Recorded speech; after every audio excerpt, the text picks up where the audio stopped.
It's John Finnemore's Souvenir programme.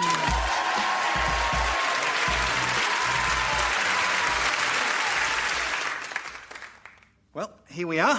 Bon appetit. Oh, gosh, thank you. It looks lovely. Well, wait till you taste it. Yeah, it's delicious. Really stupid question, sorry. What is it? It's a lasagna, obviously. Oh, yeah, lasagna, of course. Is it a special recipe? No, it's just a straightforward lasagna. I mean, I had to make a couple of substitutions, but basically... What sort of... Well, it's veggie, obviously, so instead of beef ragu, I used fruit. Yeah. I know it sounds odd, but actually, if you get red fruits and berries and you just boil them down, and you get a bit of sugar to bind it together, it kind of works. Uh-huh. And the white sauce? Yeah, that's just a standard bechamel sauce, butter, flour, milk. Oh, except I used up all the flour on the pasta, so I just used icing sugar instead. Is that the same? More or less. Right, and when you say pasta... Yeah, homemade pasta sheets. Any special... No, just the usual. Flour, eggs, butter. Sugar? Yeah, I do put a bit of sugar in. Most people don't notice. Yeah, I did notice. So, do you have a pasta machine? No, I find you don't need one. I just mix it all together and then stick it straight in the oven. That way it rises a little bit and you get these nice thick pasta sheets which you can then layer with the fruit ragu and the sweet bechamel and hey presto, lasagna. It's a cake. No, a lasagna. It's a Victoria sponge. Quite a nice one. Nonsense. So this bet of yours that you could go a year without cake. Without cake? Yeah, not without lasagna. No one said that. Just how much lasagna are you eating? Not much. I'll make one at the beginning of the week and then I'll have a piece most days. Or if I'm on the go, I'll just have a couple of pork pies. Veggie pork pies? Of course. Sugar instead of pork, quite flat, good for dunking in tea. Shut up.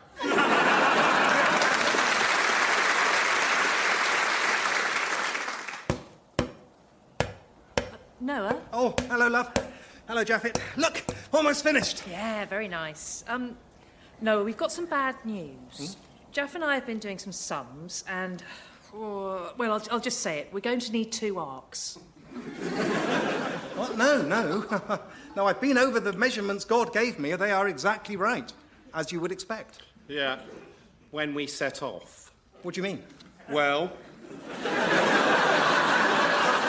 we're keeping the animals in 2s for a voyage of unknown length. Yeah? Dad, do you know the average gestation period of an opossum? Let's pretend I don't. 12 days. Oh. After which she gives birth to a litter of 20. Yeah, so we've run the numbers and basically within 3 weeks the ark will sink under the weight of opossums alone. The apocalypse. Dad, can we talk to you? Yeah, in a minute, boys. I'm just... No, it is important. We're going to need 2 arcs. Yeah, your mum's already told me. One for the males, one for the females. Oh. What? No, that wasn't... I mean, it's a good point, but... We were thinking one for predators, one for prey.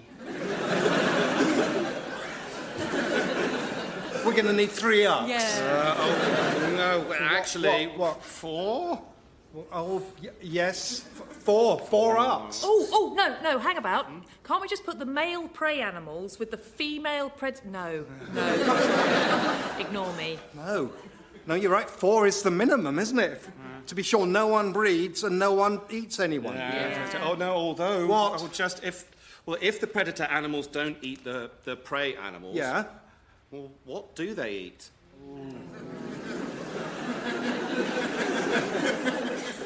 5 arcs. 5? Yeah. The 5th filled with extra prey animals. I tell you what, though, during boarding, we're going to have to be careful not to tell them which arc that is. Yeah. Hang on. No, it's okay. Yeah? We can do it with 3. Really? Yeah. We combine the male and female prey arcs again, let them do their thing, and then, problem solves itself. Okay, Right, how would the meals get to the predator arcs? Oh, well, I suppose we'd have to ferry them over. Okay. Only the thing is, God's picked us to save because apparently we're the only nice humans left on Earth.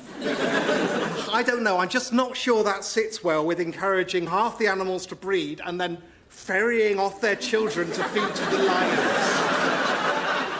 Yeah, so what do you suggest? Okay, suppose we go back to just one arc, right? And then, in a greatest good for the greatest number sort of way, what we could do is, every time we run out of meat for the carnivores, we slaughter the biggest animal currently on the arc, yeah? Thus, providing the largest possible amount of meat and freeing up the largest possible amount of space for the new arrivals. I mean, it's tough on the big guys, but it beats the death berries. And in conclusion, Your Holiness, that is how I square a literal reading of Genesis with the extinction of the dinosaurs.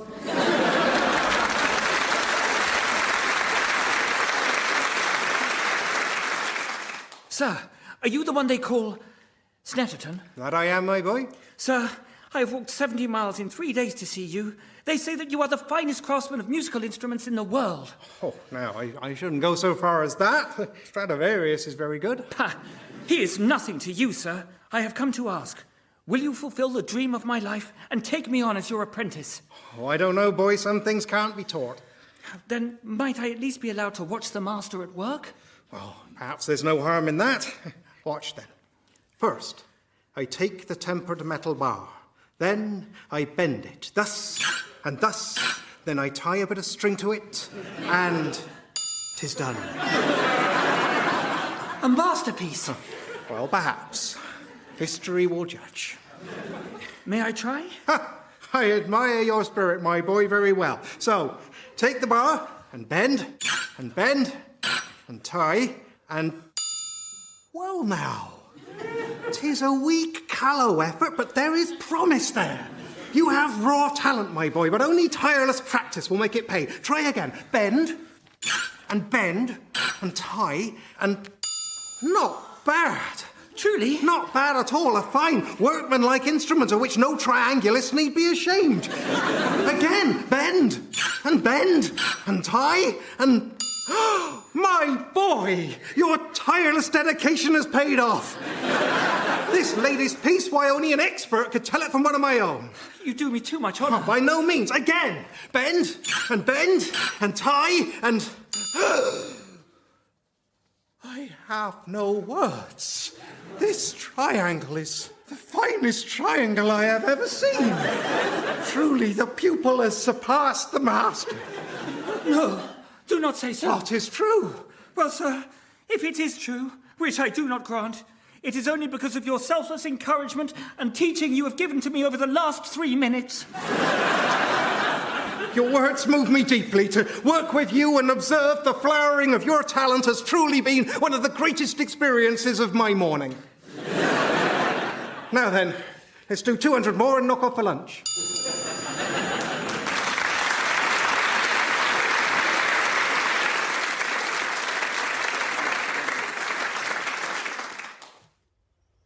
Queen leader of Sparta, greetings, mortal.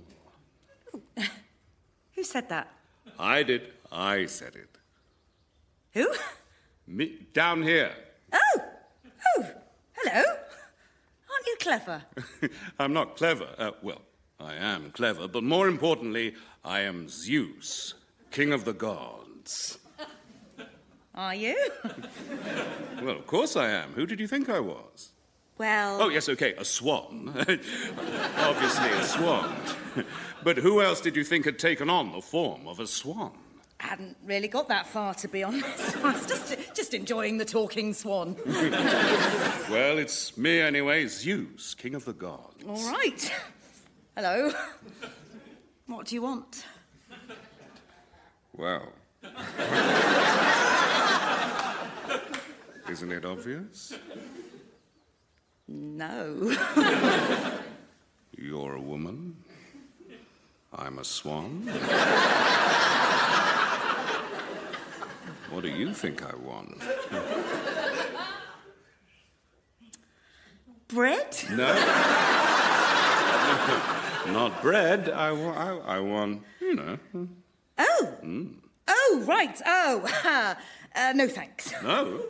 Oh, very flattered, but no. You would turn down the king of the gods? You're planning to keep the swan costume on? It's not a costume. I transformed into a swan, especially for you. Then no. But thanks. But wait, you don't seem to understand. I'm a swan. So I see. Well, is that not impressive? I'm a swan. Not to me. But it's really transgressive. Even so, I don't know what you think you have heard, but I'm not really into birds.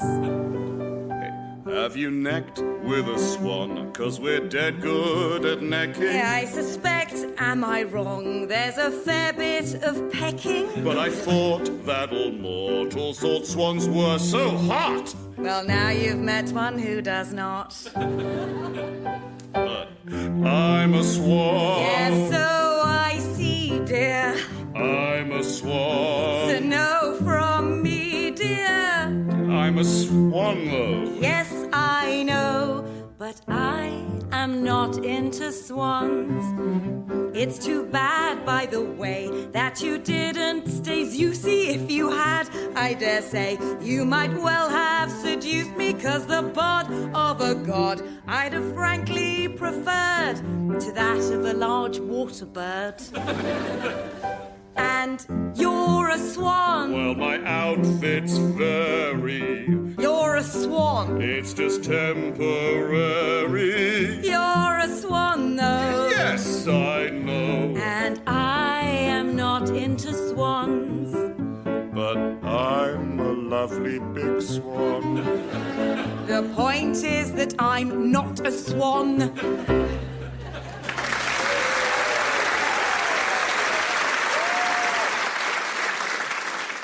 Welcome to the interview sketch. My name is Patsy Straightwoman. And I have two guests with me today, so I'm barely even going to get any setups. A new report released today claims that roughly half the population of Britain are older than average, while roughly half are younger than average. Questions have been asked about the usefulness of this report. A spokesman for the Office for National Statistics said, yeah, OK, you got us. What can we say? It was really sunny outside. Nonetheless, the report has angered some groups, and we've decided to say that counts as news. I'm joined by two of them, Gillian Norris of the pressure group Silver Warriors and John T. Calf, a prominent Snapchatter.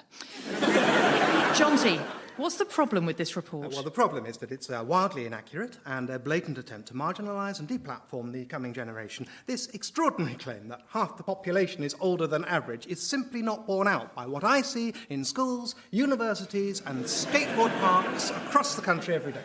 Gillian, what do you say to that? Well, certainly it is wildly inaccurate. The older generation are once again being ignored, and now, frighteningly, an attempt is being made to pretend we barely exist.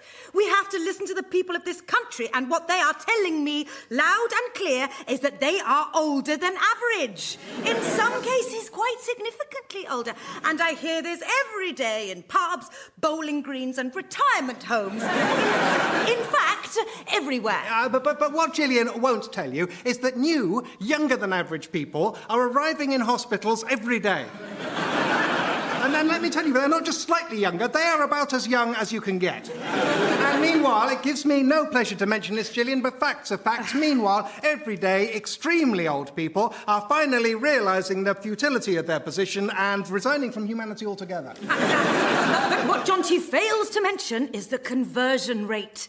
Formerly, stalwartly young people are constantly realising, after a period of mature consideration, that the future lies in being older than average and switching to our side. And does it ever happen the other way? It does not. But if I can just bring you both back to what the report actually claims, which is simply that half the people are older than average. Nonsense. And half the people are younger. Lies.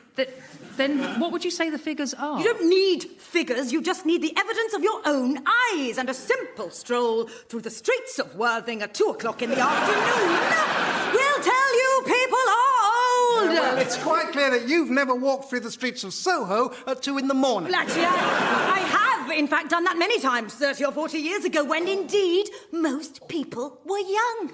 But that's all changed now. Well, unfortunately, we're out of... Oh, no, to tell you the truth, we've got another 3 minutes, but I just can't stand any more. John T. Calf, Gillian Norris, I hate you both.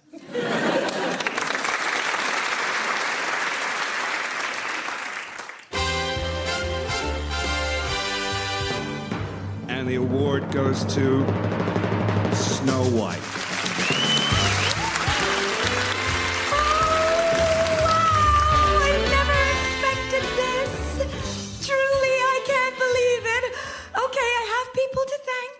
The magic mirror who believed in me when no one else did. The huntsman for not killing me that time.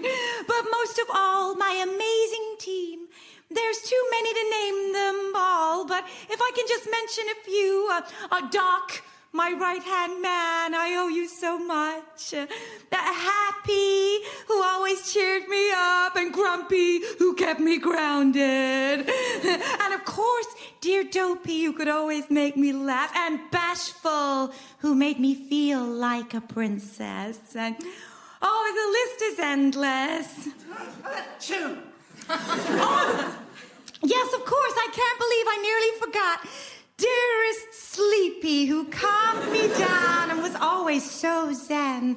But really, I have to stop singling people out. Achoo! The truth is, all you guys are so special to me. Doc, Happy, Grumpy, Dopey, Bashful, Sleepy, and all the rest. Thank you. Achoo! Achoo! For God's sake, somebody get that guy a tissue.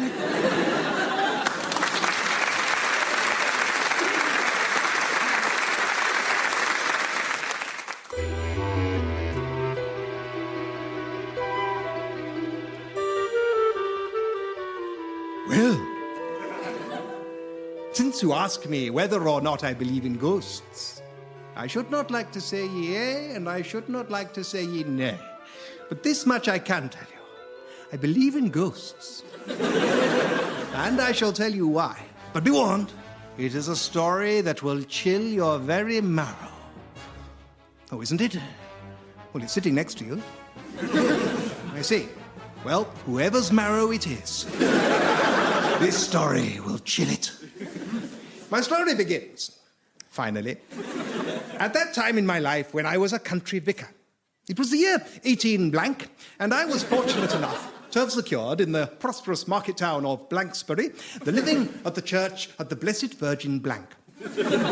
Well, one warm August evening, I was alone in the vestry, flicking through some of the dirty bits in the book of Ezekiel. It can't stop you if it's actually in the Bible. You're supposed to read it. All of a sudden, there was a knock at the vestry door, and there entered a young man in bowler hat and bicycle clips. Begging your pardon, Your Reverence. The name's Nubbins. I'm a junior clerk with the firm of Anderson and Son. Oh, yes, I passed your confusing office. You deal in leather, I believe. Leatherettes, sir. Principally novelty tax disc holders. Oh, what fun. Yes, sir. Anyway, I wondered if I might be so bold as to ask you to step round the corner and do us an exorcism. An exorcism? Yes, sir. We've got a ghost in and we'd like you to get rid of it. My good Nubbins, said I, there are no such things as ghosts. And I am as certain about that as I am certain I will never receive any kind of comeuppance for saying so. Even so, replied my guest. If you could just do us a quick exorcism, we'd be most obliged. I've already told you I don't believe in such folly. Yes, sir, but I'm hoping that even if you don't, the ghost will. Well, this was inarguable, so I threw a bell, book and candle into a carpet bag, gave it a shake, and then tried to remember them all within 60 seconds. Having had my fun, I then followed the worthy Nubbins to his place of business. And a drear enough place it was. Tallow candles glimmered in their niches, casting long, flickering shadows out across the tall oaken desks and the ink-spattered ledgers that sat thereon. In short, it was the very acme of a soulless modern office. Why, said I, this is the least spooky place imaginable. I could as soon imagine a haunting in one of those freshly built neo-Gothic mansions that are springing up everywhere these days. Well, maybe so, but nonetheless, sir, it's here the ghost walks at 9 o'clock sharp. Very well, then. I shall stay the night. Stay the night? Certainly. That's how little regard I have for your spook. Well, sir, it's more than I would like to do. Will you join me? I literally just said I didn't want to. Very well. Then I shall see you on the morrow. I settled down for my vigil. I was hardly surprised when 9 o'clock came and went without spectral visitation. The evening stretched into night. But that didn't surprise me either. It had happened before. It was a dull enough evening I spent. But I amused myself as best I could by reading my book by the light of my candle and occasionally ringing my bell. I was awoken at 8:30 the next morning by Nubbins' arrival at the office. "Well, sir," I said, "I've sat up all night and nothing more ghostly to show for it than a crick in the neck." Nubbins looked at me in surprise. Well, naturally we haven't seen him yet. Did I not tell you he walks at 9? Yes, but what, 9 in the morning? Yes, sir. Then why did you bring me over last night? I didn't. You just followed me. I thought it was odd. Anyway, hush, sir, for this short conversation has improbably taken half an hour, and it is 9 o'clock. Barely were the words out of his mouth when, to my amazement, I saw it. A pillar of white mist moving through the very oak of the door and resolving itself into human form. And then it spoke. Morning, Nubbins. Beastly weather. Now then, where are we with the liver sedge order? Only a little behind, sir. We're waiting on the tallies from Birmingham. Very well. Well, you chase them up then, and in the meantime, pray bring me the Appleby dockets. I'd do it myself, but as you know... Physical matter slips uselessly through your ectoplasmic form. Precisely so. Well, I'll be in my office. At this point, I found my tongue. It was in the usual place. I whispered to Nubbins, "Then this is he?" Yes, sir. He died 3 weeks ago, but it didn't seem to take. His spirit walks this office from 9 to 5. He doesn't even stop for lunch anymore. I wish you'd exercise him. I'm fed up of it. "Very well," said I, and called out boldly, "Avaunt, unquiet spirit!" Eh? Beg your pardon, sir. I didn't see you there, which is ironic. Yes. I allude to the fact that I am myself more or less translucent. Is that irony, or is that just a funny thing? I'm never sure. Anyway, how can I help? "Spirit, in the name of the Holy Father, I conjure you to return from whence you came." What, outside? "No, from the realm of the dead." No, thank you. I've only just got here. "I command thee." I see. Or what? "Or I'll ring this bell. Light this candle." And what about the book? "Yes, I'll read the book as well." Ooh, Ezekiel. "Not necessarily. Be any of the bits." I see. Well, fair enough. I'll be in my office if you need me. Careful with the candle. "Yeah, but wretched spirit." The name's Anderson. "Wretched Anderson." Richard Anderson. "Wretched Richard Anderson, why do you walk?" Same as all ghosts. Unfinished business. "And with whom is your unfinished business?" Well, at the moment, I'm trying to wrap up the Liversedge account. And then if the Liversedge account was once to be finally unwrapped, you would be at peace. No, you appear to have no notion of business, sir. My unfinished business is the business of my business. All business is unfinished business. That's what business is. Then you will never be at rest? No. I'm not like one of those lucky devils who die wishing they know who murdered them or that Mary Jane might know they love her. Although, by the way, if you see Mary Jane, please tell her I love her, even though she murdered me. No. My business is to run this firm until it either ceases trading or, I suppose, it trades so successfully that it garners all the money in the world and has therefore won. Which, given that we are a small novelty leather goods retailer, seems to be reaching a trifle high. I've never heard of such a case. Yes, not many of us business ghosts about. Just me, Jacob Marley, and oddly enough, the fellow who invented Bovril. He really believes in it. So you see, you know that tiresome saying that no one on their deathbed ever wished they'd spent more time at the office? Well, I did, and so here I am. But stay. I wasn't going anywhere. Did you not say that your unfinished business would be finished if your firm ceased trading? Oh, well, yes, naturally, if my business was finished, that would finish my business. Very well, then. My Christian duty is clear. I must start up a rival business and put your business out of business. Right, I've had about enough of you. Also, you've made the word business go funny on me. Which, as you can imagine, is particularly annoying for someone in my position. What? The ghost of a businessman whose unfinished business is the business of his business? Stop saying it! And don't you dare set up a rival enterprise. Do you not yearn for the eternal quiet of the grave? No, do you?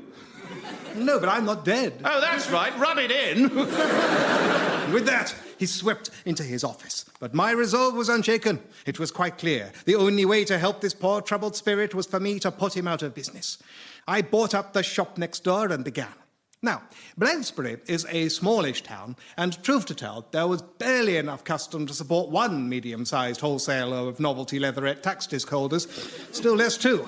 Especially when you bear in mind that the owner of one was a vicar who didn't really want to do it, and the owner of the other was dead, and that no one had yet invented the motor car. Yet, aggravatingly, our respective strengths and weaknesses turned out to be perfectly balanced. His knowledge of the field was offset by my ability to shake hands without it going right through. I could open doors, he didn't have to pay taxes. And so we struggled on. Years went by in this manner, and then decades, and then it was now. So, in answer to your question, sir, that is how I became the second largest manufacturer of leatherette novelty items in the county of Blankshire. Oh, wasn't it? Oh, that's right, apologies. Yes, no, that is why I believe in ghosts, because I saw one once and spent the next 4 decades of my life locked in an attritional business rivalry with it. And now, sir, be so good as to place your hand upon that marrow. Told you so. Chilled to perfection. It's a laborious method of refrigeration, but you cannot argue with the results. Good night. John Finnemore's Souvenir programme was written and performed by John Finnemore with Margaret Claiborne-Smith, Simon Kane, Laurie Lewin and Carrie Quinlan. Original music was written by Susanna Pearce and performed by Susanna Pearce and Sally Stairs. The producer was Ed Morrish and it was a BBC Studios production. And if you haven't heard about the BBC's exciting new Sounds app, then congratulations! You are the last person in Britain to remain unaware of it, and you have won a prize. The prize is that the Director General will shortly be arriving at your house to explain it to you personally.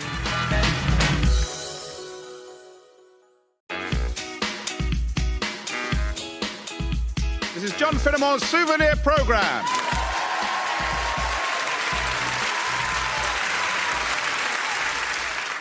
So, to sum up, it all comes down to the density of the timber. If we can keep it to, say, 500 kilograms a metre square, then the project's feasible. Otherwise, well, I wouldn't like to say. I see. Thank you, Jim. But obviously, denser timber is going to have a knock-on to the subsidence profile. Yes, of course. Does anyone have details of that? I do, yeah. Oh, Alice, great. Fill us in. Right, well, the site is located in a large alluvial plain. I see, yep, so it's impossible. Well, not necessarily, because actually groundwater extraction's been decreasing steadily over Right, so the we're last in with 10... a chance. For instance, if we can Well, sing we might a be, couple but of the thing is, maybe get the guys the in. thing is, I've actually managed to see a copy of the county surveyor's report. Oh, right. And I bet I can guess what that said. Yeah. Well, you don't need to, because I can carry on telling you. The usual doom and gloom and arse covering, probably, 26, 28%? Interestingly, there are a lot more optimistic Oh, at least. I bet more like than 35. that. Yeah. Well, I mean, I can just Right. tell you. But if you even so, like. taking that as a working hypothesis, somewhere in the 25 to 35 region... I can literally tell you what the number is. Is there any way of telling whether that's likely to rise or fall? Yes, yes, there is a way. Sorry, Alice, were you... Yes, I was, yeah. Sorry, you have the floor.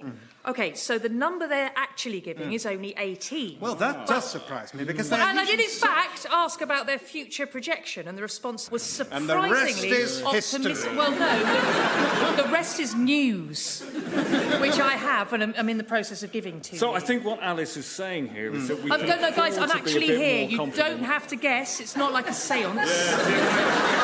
I can tell I you think what, that is what I'm she's saying. saying. Guys, hello? Yes, she's certainly saying something, isn't she? I mean, can anyone hear me? Sounds like she's got some pretty important information. I haven't. I just- Only there was some way of finding out what she knows. I mean, you could just shut up and let me Some tell sensible, you. realistic way that still involves me talking. Men.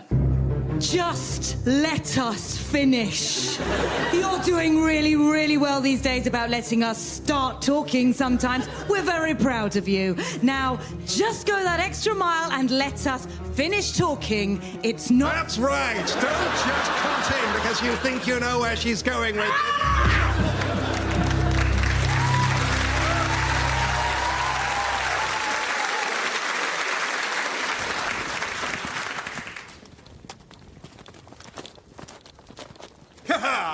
Well done, my boys. The Sheriff of Nottingham is once again confounded. Well done, good Sir Robin. Thank you, Maid Marian. Aye, the sheriff was well foxed. Thank you, Little John. Truly our merriest exploit. Thank you, Will Scarlet. Hey, I'm Will Scarlet. Unbelievable. Ha-ha! I know. I was making a merry jest. Don't try and ha-ha your way out of this, Robin. You're always doing this. It's incredibly rude. Well, look, I'm sorry, OK? I just always get you two mixed up. Because, you know, you're the only two who don't have a thing. A thing? Yeah, the rest of us all have a thing about us. Like, there's me, Robin Hood, the leader, Robin of Locksley, robs from the rich... Yes, OK, you've demonstrated you know who you are. Right, and then there's Maid Marian, who's the girl one. Hey, I'm not defined. No, I know you're not, darling. I'm just saying that's how I remember you. And then there's Little John, who's actually big, so that's funny. And Friar Tuck, who's the vicar I've got for some reason. And then there's you two. You know, you're just a bit samey, that's all. Don't try and make this our fault. You've only got 5 merry men, one of whom's your girlfriend. You ought to be able to tell us apart. I can, mostly I can. It's just I can never remember which of you's Will and which of you isn't. Oh, my God, you still don't know my name. I do. Say it then. It's just on the tip of my tongue. Alan Adale. Oh, right. Oh, no, I wasn't going to say that at all. Alan? Are you sure? Of course I'm sure. Alan Dale. Alan Adale. I don't think using your middle initial's going to take the curse off it. Alan the Outlaw? Might as well be Keith. Oi! My name's Keith. What? No, it's not. Bloody is. Keith Tuck. Seriously? Yeah, what, do you think my first name was Friar? No, but I didn't think it was Keith. Well, thank God for Will Scarlet and Little John. John Little. What? My name's John Little. I put my names in the wrong fields on the sign-up form. You seem to really like it, so I just went with it. I'm not even that big or little. Right, so my merry band of swashbuckling outlaws include Alan Dale, John Little, and the Reverend Keith Tuck. You sound like a Crown bowling team. Oh, I'm sorry you feel that way. Robin. Hey. Yeah, Robin and Marian. Oh. Don't drag me into this. Hello, yes, we're Robin and Marian Hood from Nottingham. We book through booking.com. Yes, we did actually book a super deluxe room, and this appears to be just deluxe. That's right, Robin and Marian Hood from Nottingham. All right. Made your point. No one is to make any more jokes about anyone's names. They're all a bit rubbish. Will Scarlet's actually quite cool. Oh, well, fine, you be leader then.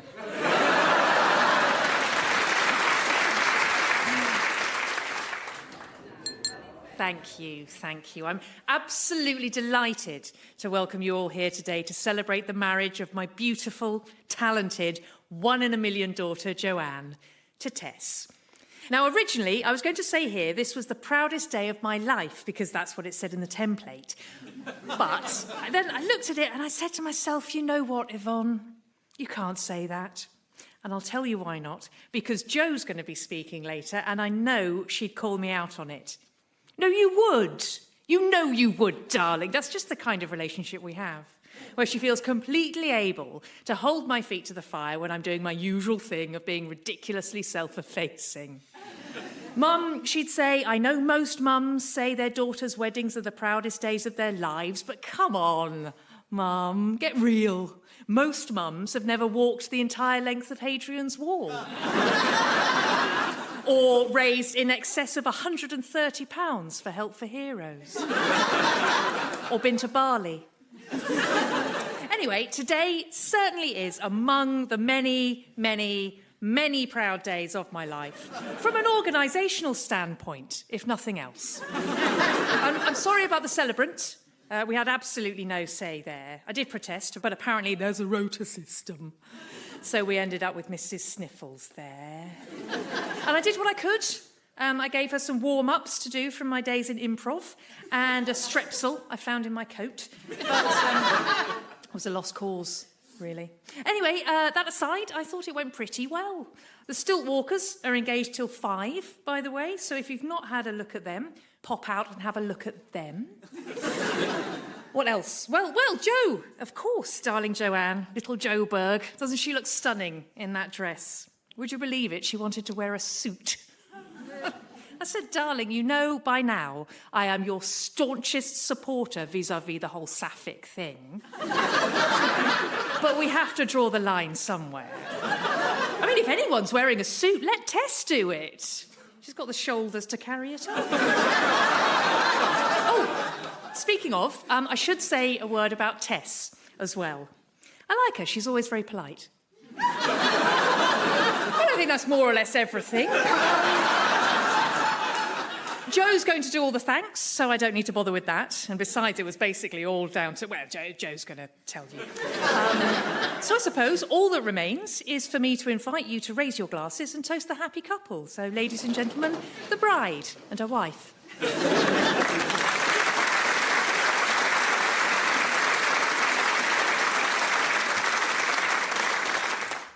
Hello, Mr. Cactus.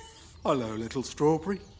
Cactus? Yes, strawberry? Why are you so spiky? Oh, that's easy, strawberry.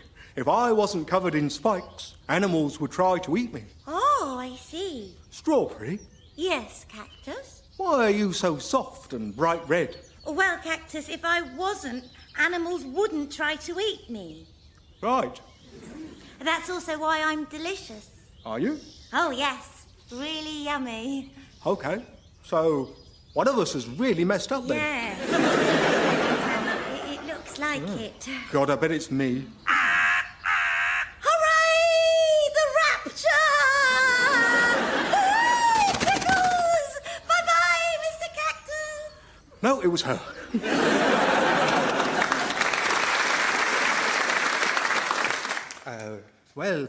Thank you for coming all this way, Mr. Cook. Your book proposal is most interesting, but my board would like to know a little more about you. You are an historian, yes? No, don't know much about history.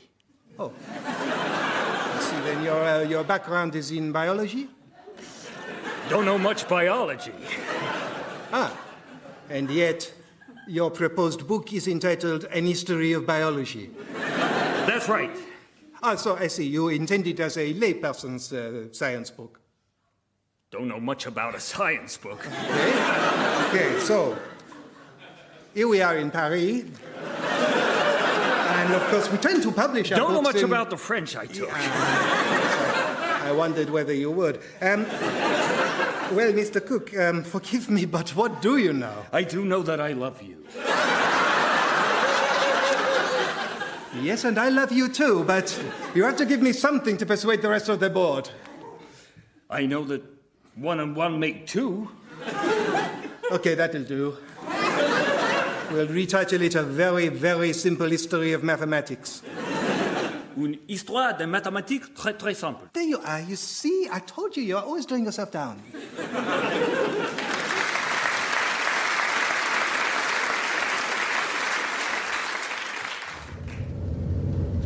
Thank you. And now just pull into the side of the road and park. Remembering the handbrake. Yep. Thank you. Well, I'm sorry to tell you, on this occasion, you have failed to pass your driving test. Failed? I'm afraid so. You had 2 major faults and 6... No. No, No. I'm sorry, I don't accept that. I don't... You see, in my life, I never let anyone tell me I'm not good enough. Well, that's very commendable. So I would suggest you book another test... No, you're not hearing me. I do not let people tell me I'm not good enough. I understand. Okay, so, am I good enough? At driving? Yes? No. But I don't let people tell me that. Right, but still, you're not. In your opinion. Yes. Right. But my opinion is that I am good enough. Yeah? I believe in myself. Oh, OK, but I'm a driving examiner. Oh, my God, are you literally telling me that my opinion is less valid than yours? In this one specific area, yes. No. Let me tell you something. Eleanor Roosevelt, OK, the first female Prime Minister of this country, she said, no one can make you feel inferior without your consent. And I don't consent. I'm not trying to make you feel inferior. Oh, really? Can you drive? Yes. Can I drive? No. OK, I feel inferior. Oh. And I didn't consent. Look, sometimes it's appropriate to feel inferior because, John, Margaret, yes. just say I'm getting increasingly uncomfortable about the target of this sketch. Oh, really? Yeah, it started off being about one particular annoying phrase, but somewhere it seems to have turned into a kind of generic, hacky piece about millennial snowflakes. Fair enough. I'll tell you what's happened. I was thinking I'd like to be one of those comedians who offends everyone equally, you know? Where no one is safe. Yeah, OK, you're really not, though. No, I know. Loads of people are safe. I think you actually... you actually make people feel more safe. Yeah, I know. So I thought I'd try and put that right. And, you know, I've done loads of sketches about uptight, conceited old people, so I thought it might be good to find a different target. Yeah, that's one explanation, sure. Of course, another explanation is that when you started doing this show, you were 33, which is the old end of young. OK. Yeah, whereas now you're 41, which is... You don't need to finish that sentence. the young end of old. Oh, but you have done. Yeah, so maybe all that's happened is that over the course of this show, you've gone from being a young person who finds old people irritating to an old person who finds young people irritating in real time. Fine. Here's a sketch about irritating old people. Yeah, won't make you 33 again. Shut up!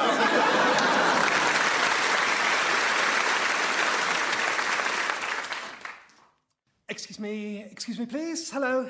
Hello. Yes, hello. We're Robin and Marion Hood. Yes. Yes, from Nottingham. Yes. Yes, we booked through TripAdvisor.com. Ah, you are welcome to our temple. Yes, and it's very nice, don't get me wrong. Don't get him wrong. Don't get me wrong. But it does have to be said. He does have to say I do. The fact remains that my wife and I have been waiting for nearly half an hour now, and we just feel, you know, like more or less the same. The same. Yes. Ah, and how do you want to feel? Well, what we want is what we were promised in your literature, which was an epiphany. Yes. Yes. The temple was advertised as a place of tranquility and epiphany, but we've now been here for 27 minutes and not a thing. Nothing. It's just mainly boring. It is not given to everyone to experience an epiphany. Given? Sorry, I to be clear, not actually asking to be given anything. We have actually paid to visit this temple, so... Yeah. Perhaps you are not ready for enlightenment. Yeah, I actually doubt very much the problem's with me. I happen to be an exceptionally spiritually receptive person, and so, to a lesser degree, is my wife. To a lesser degree. Yes, I said. Yes, when we went round Chartres Cathedral, the Holy Spirit descended on me in 3 minutes flat. The priest said it was the quickest he'd ever seen it descend on anyone. Yes. And it was the same at Machu Picchu. I was barely out of the coach and I had a full-blown epiphany. And I had a little one. Did you? I don't remember that. Oh, well, you were busy having yours, but yes, a little one. It was about moving the whiteboard to the back of the utility room door. Not sure that counts as an epiphany, dear. I think that's just having an idea. It struck me with the force of an epiphany, and I was looking right at Machu Picchu at the time. Oh, maybe it was one then. You see, within 5 minutes at Machu Picchu, we had, as a couple, between 1 and 1.5 epiphanies. But after the best part of half an hour staring at your little Buddha, not a sausage. I am sorry for you. Well, that's all very well, but what are you going to do about it? Nothing. Nothing? Nothing? Yes? Nothing. Even as a solid rock is unshaken by the wind, so are the wise unshaken by praise or blame. Well, that's very convenient, I must say. Well, come on, Marion, we're clearly wasting our time. Farewell. It's only fair to warn you, this exchange will be fully documented on TripAdvisor.com. Yes, and Robin is a level 6 reviewer. Yes, level 6. 6? Yes.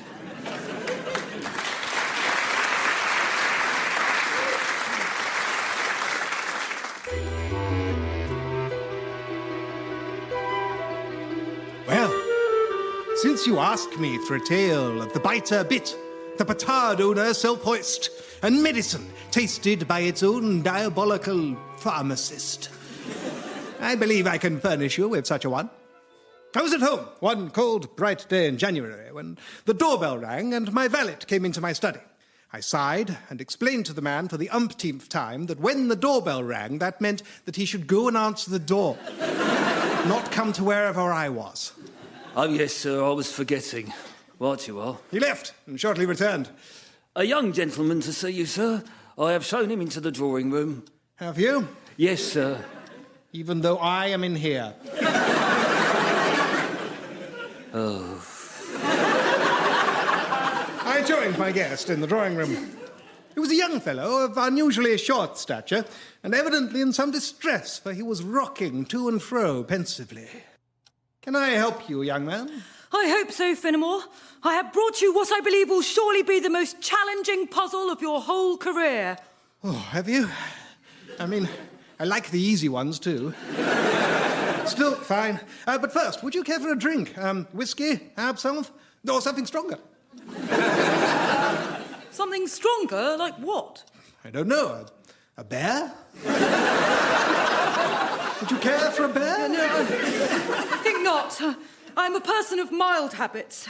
If you have one, I will nibble pensively upon a rusk. So, providing a rusk, I poured myself a whiskey and absinthe and composed myself to hear my visitor's tale. Well, you should know that I reside with my parents in a small Sussex village. My father used to be a big noise in the city, but has retired and is now a vague smell in the countryside.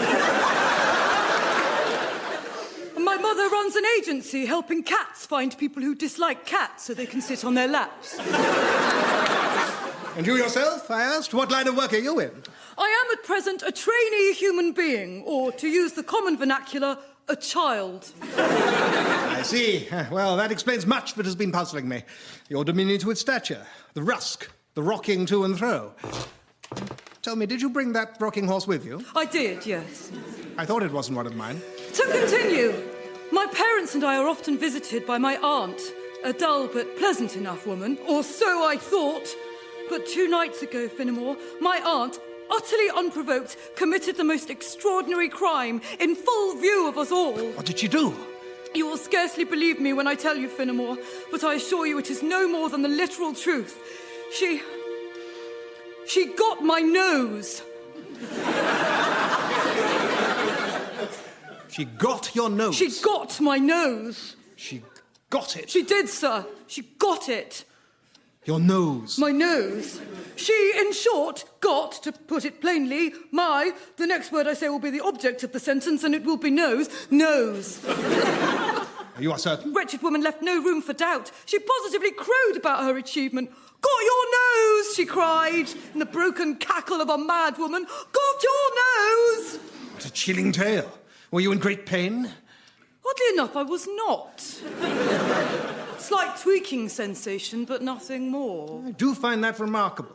You see, sir, I myself have had my nose pulled off my face on 3 separate occasions. Once by a malevolent sister, once by a playful monkey, and once during an admittedly incautious investigation into the case of the malfunctioning threshing machine.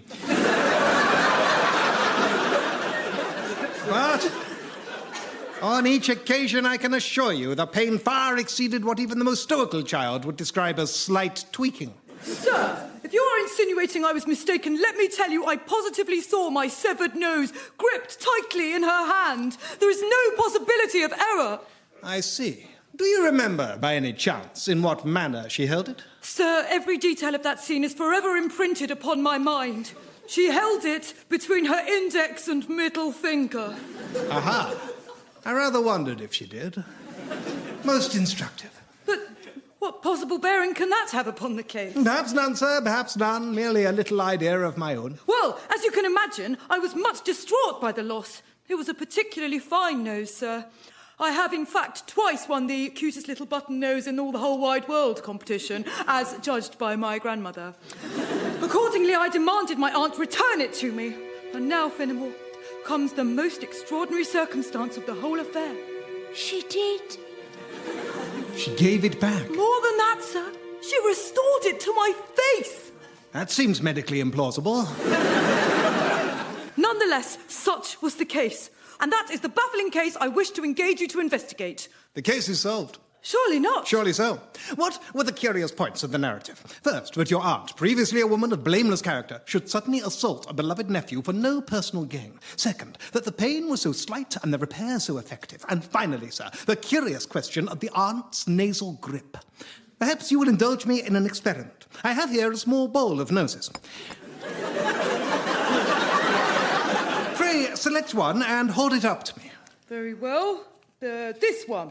Ah, precisely. You will observe, sir, that you are holding it as 99 out of 100 people will between your index finger and thumb. That is the natural way in which to hold a nose. And yet, your aunt chose to hold it between her index and middle fingers. Surely a most inconvenient arrangement. You see, it is my belief that your aunt is an accomplished conjurer.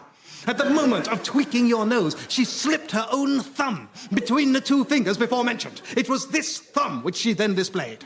Reverse the procedure, and voila, the illusion was complete. Bravo, Finnemore. Extraordinary. A mere trifle, I assure you. But as I attempted to rise, a curious thing happened. My legs gave way beneath me, and I collapsed back into my armchair like a walrus into an armchair. My guest regarded me with a sardonic eye. Then it has begun to take effect. Take effect? What? You see, Finnemore, your theory is a pretty one, but there are some points it does not explain. The first is this. With which he gravely pinched his nose, which went what I can only describe as squidge. A copy, Mr. Finnemore. Plasticine. An extraordinarily fine copy that would deceive all but an expert. But a boy knows his own nose, Finnemore. And mine was not orange. Besides, do you seriously suggest that I cannot tell my own nose from an elderly woman's thumb? No, she got my nose. But who would want it? I dived into the criminal underworld and spoke to every schnoz man, hootersmith and conk-fence I could find. They all told me the same story. There is but one man in Britain with an apparently insatiable desire for noses. A man so arrogant that he showed me, of his own volition, a bowl full of noses in his own possession. Who has a bowl full of noses, Finnemore? It's not a normal thing to have. I can explain. I don't want your explanations. I simply want my nose back. Return it, sir. I cannot. You must. It is impossible. You see, in the short time since I received your nose, I have become very attached to it. You have made much in our interview about your supposed skill in recognizing your own nose, but I fear you have overlooked it today, although all the time it has been right in your field of vision.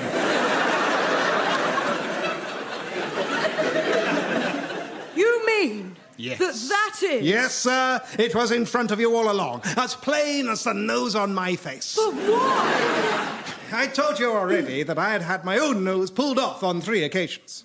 What I admitted to say was that it was only sewn back on again, twice. From my sister, and later from the monkey, I was able to retrieve it, but the threshing machine was a more implacable adversary.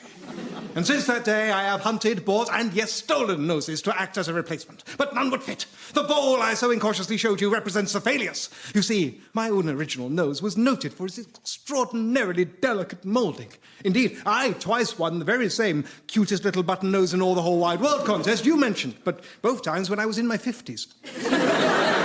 It was clear no ordinary nose would do, so I contacted their head judge and, in the guise of a former winner's natural curiosity, asked who the current top seeds in the CLBN in all the WWW were. Well, she spoke very highly of a postmistress in rural Ethiopia and, of course, the current title holder, the finance minister of Japan. But then she revealed, with becoming modesty, that her own grandson was himself a past winner. Now, you may criticize me for choosing a mere child as my victim, but in my defense, Japan is a really, really long way away. Finnemore, you have told me nothing I did not already know. What? Quite so. I knew very well that my nose was attached to your face. I have asked for the return of my stolen property, Finnemore, and I will not be denied. That is why I drugged your whiskey and absinthe, and it is also why I have smuggled into your rooms, inside this innocent-looking rocking horse, someone I believe you already know. Oh, my God! My sister!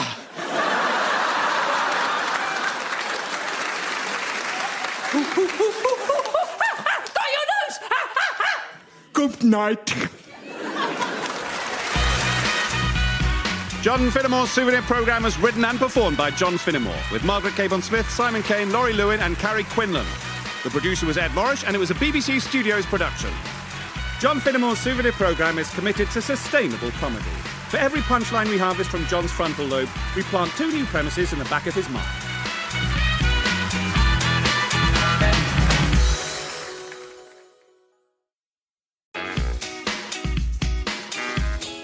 This is John Finnemore's Souvenir programme.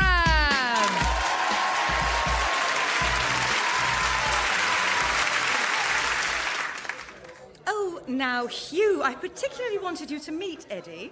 You're both beekeepers. Oh, really? You keep bees too? Don't I forget to meet a fellow beekeeper. Well, outside of beekeeping conventions, obviously. Well, actually, Yes, Eddie was telling me all about his bees the other day. Absolutely fascinating. Well, So, where'd you keep your bees? me, my bees, I just keep them in the normal sort of bee boxes that they have. That we have. Those, the ones Winnie the Pooh was always messing about with. The name's gone out of my head. Hives. Hives, yes, hives, of course, hives. I keep my bees in a hive, a beehive. Yeah, of course, that's why they're called, yeah. So where do you keep yours? Also a hive? Yes. Very wise, very wise. It's the right tool for the job, isn't it? If you've got bees, keep them in a hive. That's what they're for. But I meant more, where in the country do you keep them? Oh, right. Well, all over, really. Really? Yeah, because obviously they fly about. Bees, such is the nature of the bee. So I just, I follow them. That's what I do. I put the beehive in the back of my bee van. And I drive about following them, and when they stop, wherever they stop, I get out the hive for them, and I wait until they roost. I see. Well, that's very unusual. So, what about the queen? Queen? The queen bee is what you mean there? Yes, well, the queen. Obviously, being the queen, she's front and centre. She leads the whole pack. Swarm. Or swarm, yeah, swarm or pack. I use both terms. Swarm, we'll go with swarm. She leads the whole swarm into battle. Very much hands-on leadership style. The queen has hands. Paws. No, not paws. I suppose just feet. That's very unusual indeed. It is. But these are no ordinary bees, and I am... She definitely can't hear us now, can she? I am, you might not be entirely amazed to learn, not a beekeeper. I did wonder. Well, I'm sorry, I was about to say, and then she made such a big deal about how fascinating I've been about my bees, I couldn't really say anything. Oh, I see. I'm sorry. I really should have been a bit quicker on the uptake. No, it's fine, no problem. No, I'm done. So what do you actually do then if you're not a beekeeper? I'm a beefeater. Then you could completely understand her mistake. Well, up to a point, but then we are both wearing fairly distinctive outfits.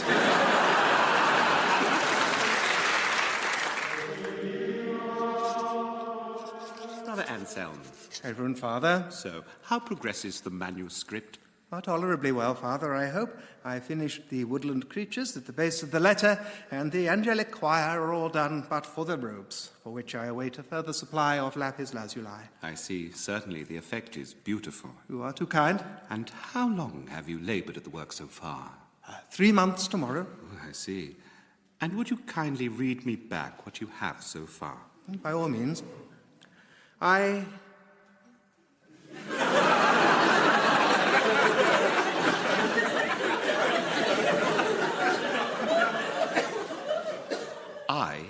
Yes. Well, strictly speaking, of course, it's actually half of the word in, so...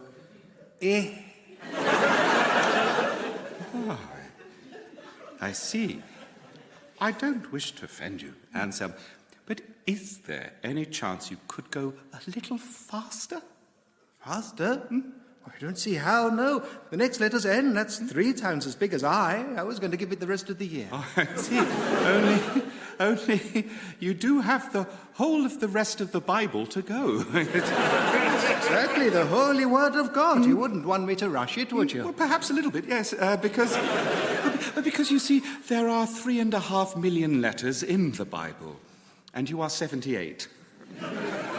What do you want me to do then? Well, could you perhaps just do the rest of the letters normal? Normal? Yes, I mean, still neat and everything, but normal neat, without any squirrels. You start all over again? No. You can keep the I as you have it. So one massive gold letter I, all surrounded by angels and squirrels, and then the rest normal? Won't that look really stupid? Yes, but remember, no one's ever seen a book before. We'll just tell them this is how they come. Fine, you're the abbot. I tell you what, if you finish the Old Testament within a year, you can do another big letter to kick off the New Testament. Can I? What's the first letter of that? T. T. I'm going to cover it in owls.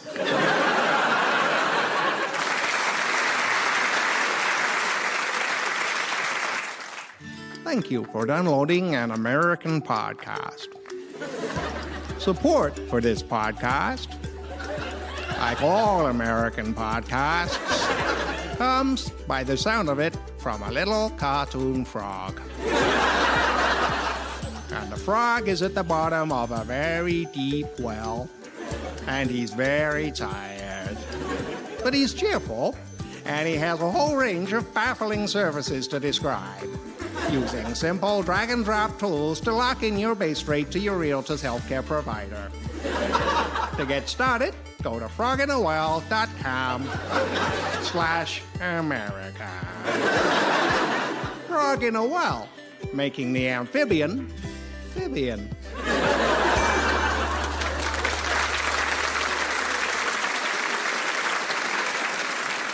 Okay, question 4. How many days after Midsummer is Independence Day? Oh, okay. So Independence Day is the 4th of July. Yeah, and Midsummer's 24th of June. I could be right, rings a bell. Okay, so it's 4 plus how many days in June? Oh, hang on. 30 days have September, April, June, and November. Great, so 30 minus No, hang 20... on, there's more. What? All the rest have 31, except excepting February alone, and that has 28 Yeah, Philip, days we know clear. how many Let the mnemonic finish, and 29 in each leap year. Yeah, it's 30 days in June. Yeah, we knew that from the first line. Well, you didn't, because there's all the footnotes at the end. You've got to listen to the whole thing. Yeah, but they don't say anything about June. Well, no, as it turns out, they don't, but we didn't know that until we heard them. Question 5. What is the capital of Switzerland? Oh, I can never remember this. I think it's Zurich. Hang on. In Slovakia, the capital, of course, is Bratislava. Dublin is in Ireland, or Era, if you'd rather. Lisbon is in Portugal. But, Madrid. Philip, Yep. have you got a mnemonic for the capitals of the world? No, just Europe. Lisbon is in Portugal, Madrid's next door in Spain. Yeah, can you do it under your breath? Oh, sorry, Brussels, Ukraine. Right, so, Zurich. Yeah. I don't know now, it could be Geneva. Bucharest, Romania. Yeah, that sounds right. I don't know, Zurich sounded right too. Helsinki.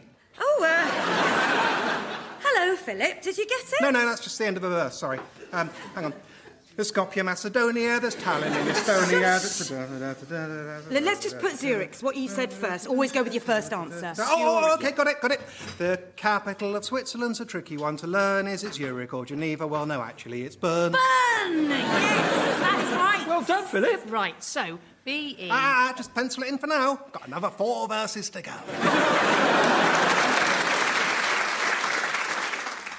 Sorry, excuse me. Oh, hello, yes. Can you tell me how to get to the railway station? Oh, yeah, sure. Okay, so you carry on down this road. Hello, John. Go away, and then you It's take... the voice in your head. Yeah, I know who you are. Go away. I'm busy. Yes, you take the Do you first... need any help? No! Take the Oh, first... okay, just thought you might like some help with this exam. It's not an exam. This spot test, then, which you weren't warned about and haven't revised for. I'm fine. I know the way to the station. Do you? Of course I do. I've lived here 5 years. Oh, good. Well, so long as you do. Sorry, do you know? Oh, sorry. I was just thinking it out. It's pretty simple. You just carry on to the junction, then you take the first right. Isn't it left? No, right. Or left? Left sounds plausible too. Shush. Yes, first right and then second left. You said right just now. Yes, first right and then second left. Or left second and then first right. No. I'm just saying, you'd better get it right. It's first right. Because what if you get it wrong? Then it's second left. What if she wanders, lost and alone for 1,000 years? You keep on going. And it's all your fault. You keep on. What if her descendants swear to be revenged on you? I'm so sorry. I do know this. My mind's gone completely blank. Not blank, John, just awestruck by the terrible responsibility. Let me just look at the map on my phone. That's a good idea. No, look, it's fine. I'll ask someone else. No, really, it's fine. What's the map icon look like, John? Is it blue? No, it's the one with... Is it green? Or No, maybe I it's know just a letter? M, I know it's... G, W, it's... X. I'm so sorry. Really, it's fine. I'll ask that woman. Yes, no, okay. Sorry. First right, second left, keep on to the end of the road opposite the chip shop. I hate you. Oh, no, it's all right, though. Look, that woman knows.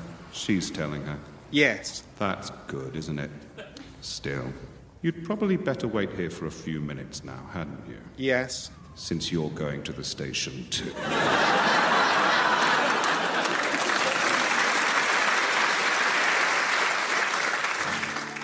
Support for John Finnemore's Souvenir program comes from Squid Swap. Tired of looking at the same squid every day? No problem. Squid Swap is the new hassle-free platform for exchanging squids safely, securely, and above all, Saturday. Simply text us the name and serial number of your squid, and in minutes, we'll enter it into our database of over 11 other squids, match it up, and send you a new squid with either the same number of tentacles or a different number. Try our free 100-year trial, and if you don't like it, no problem. We'll just put all our squid in your bathroom and see what you do then. It couldn't be simpler. And it isn't. Squid Swap. Because apparently that's something Americans need.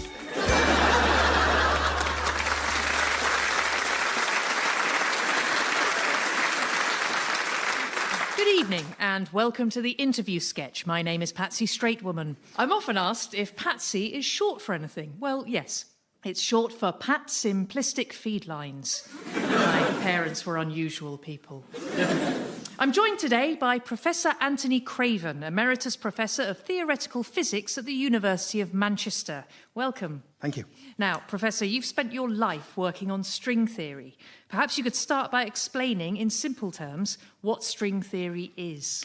Yes, of course. Well, at its absolute simplest, string theory is a formulation of quantum gravity, where a vibration propagates in 10 dimensions, partly characterized by a non-vanishing harmonic spinner, and with the endpoints satisfying the Dirichlet boundary conditions. I see.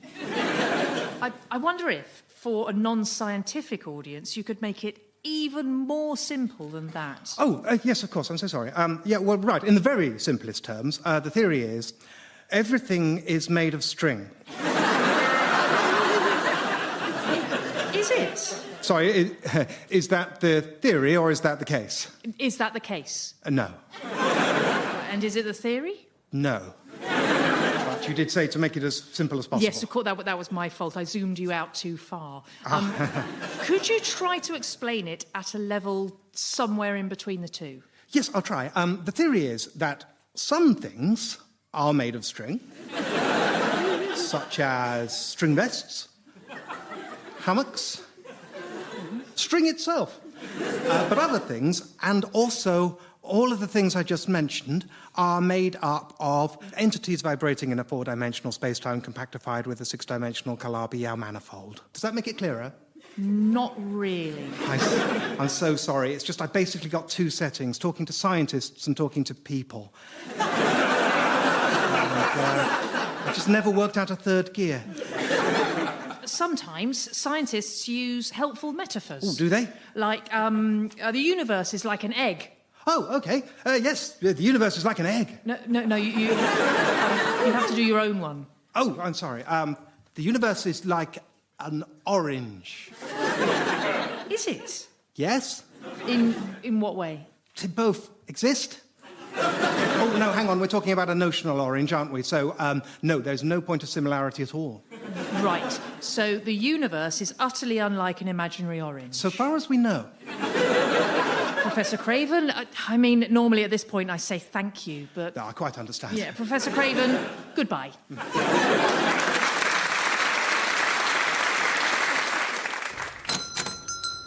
Guten Morgen, sir.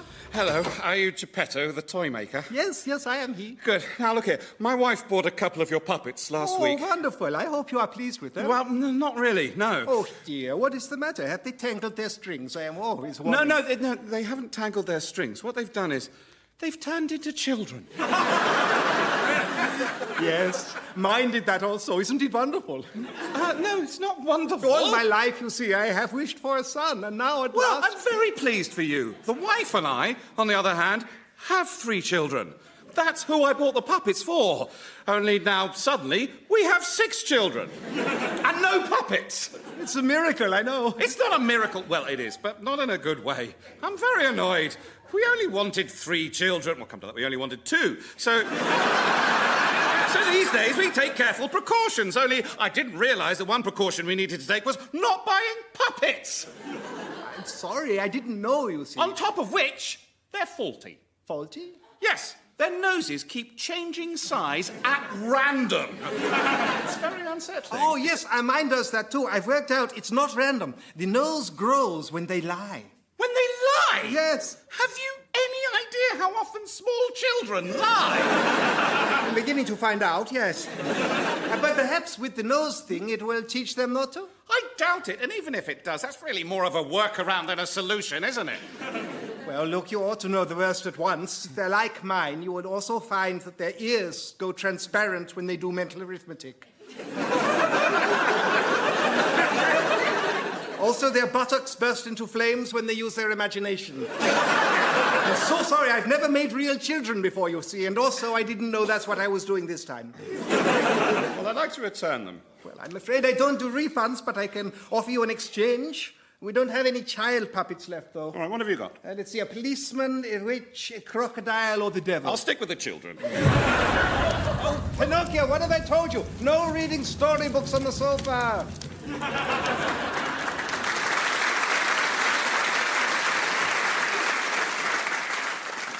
Time now for a roundup of the sport, and today, just for fun, the world's greatest sports people were paired up randomly and competed in 2 events, one of their thing and one of the other person's thing, just to see what would happen.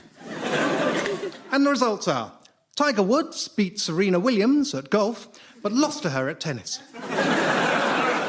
Ronnie O'Sullivan beat Chris Froome at snooker, but lost to him in the Tour de France. Katie Ledecky beat all 15 of the All Blacks at swimming, but lost to them at rugby. 356-3. Although the 3 was quite something. Yes, in fact, looking down the list, they nearly all went that way. The organisers issued a statement admitting that, on reflection, it hadn't been as fun in practice as it had sounded in the pub. But they extended their thanks to all the competitors, whom they described as surprisingly up for it. And 2 pairings bucked the trend. Floyd Mayweather beat Magnus Carlsen at boxing by a knockout, and then immediately went on to beat him at chess by a timeout. And it was a disappointing day for Sir Mo Farah, who lost both the 10,000-metre track event and the 4-mile steeplechase to a fast horse.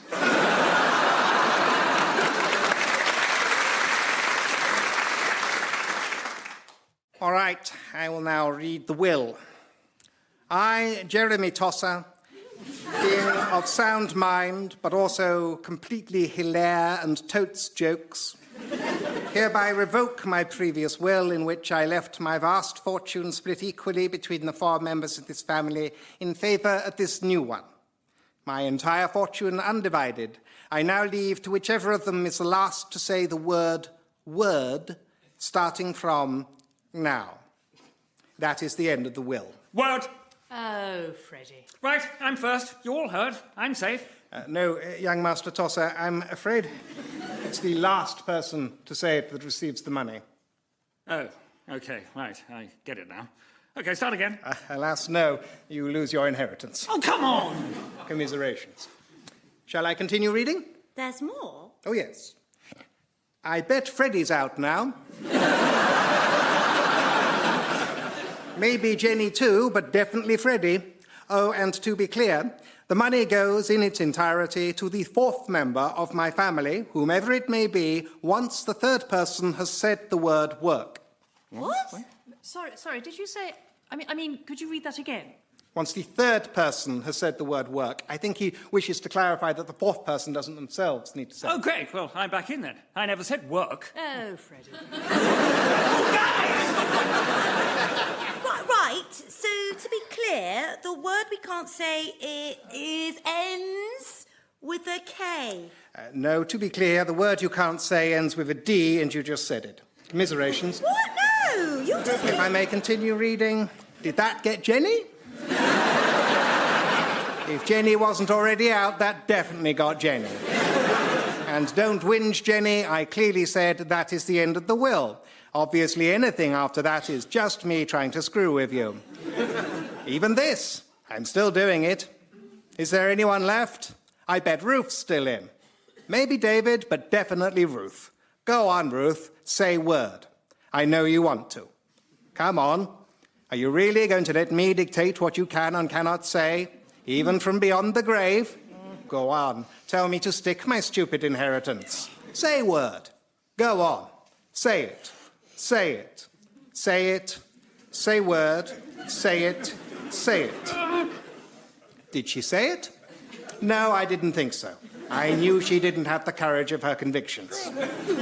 What about that? Did that get her? Go on, say it. Say word. Say it. Say it. Say it. Say it. Say it. Say it. Say it. Word! Word, you old bastard! Word! Commiserations, madam. But if I may, a wise decision. There were 6 more pages of that. And so the full £12 million goes to you, David. And I am permitted, under those circumstances, to skip straight to the last sentence of the will, which reads, "Well done, David. Good boy."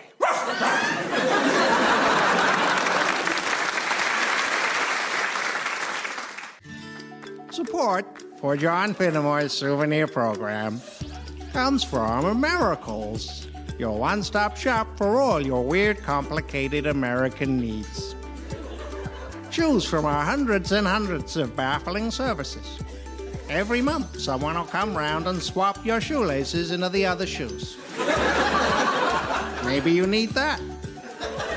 With a click of a button, have a simple, professionally designed list of trees in your area sent directly to Ted Danson. Perhaps that will help with things. Or why not simply allow one of our experienced advisors to shout your name into a box, seal it up, and throw it into a river? Do you need that? You're an American podcast listener, so maybe. But if you don't like it, no problem. Everyone in America swaps places and we start again. Americals. Because good doesn't have to be best. But it can be now because of what we're doing, which makes the good better and the best north.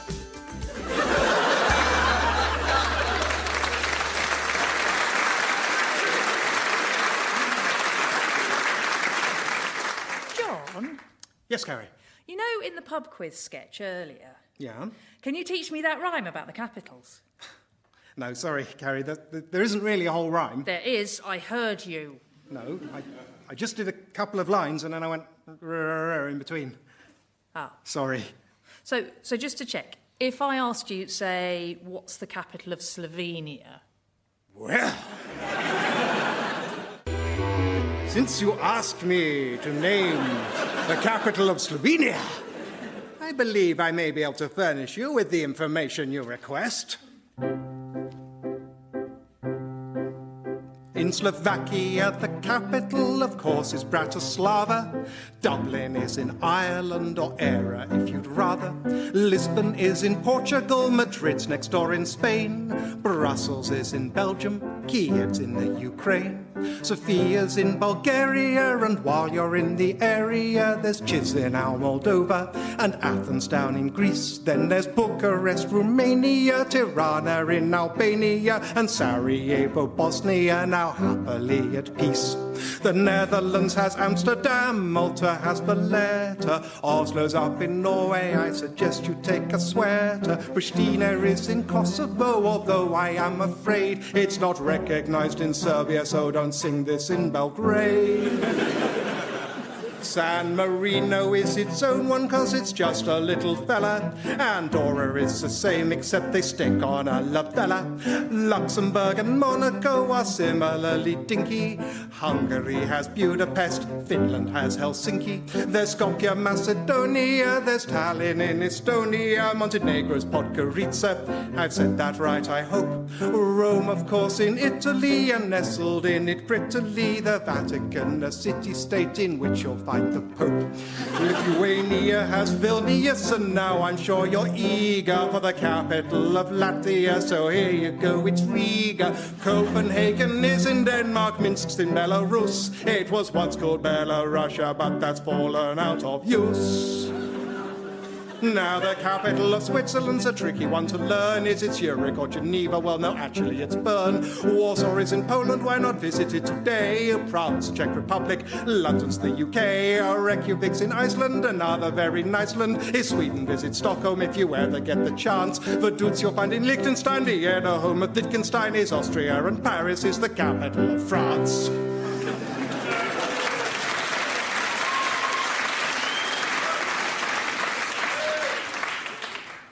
Berlin is in Germany, Zagreb is in Croatia. We're going to ignore the ones that partly lie in Asia. So no Russia and no Kazakhstan, no Turkey, no Armenia. Just Nicosia in Cyprus and Ljubljana in Slovenia.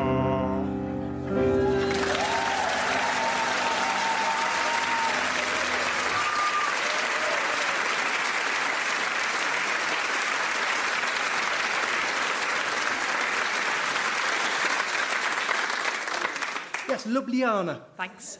Good night. John Finnemore's Souvenir programme was written and performed by John Finnemore, with Margaret Cavan-Smith, Simon Kane, Laurie Lewin and Carrie Quinlan. Original music was composed by Susanna Pierce and performed by Susanna Pierce and Sally Stairs. The producer was Ed Morrish, and it was a BBC Studios production.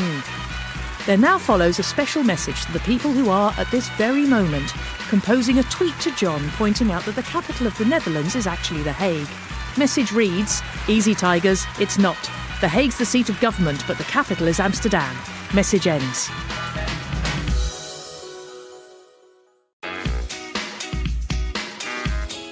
This is John Finnemore's Souvenir programme.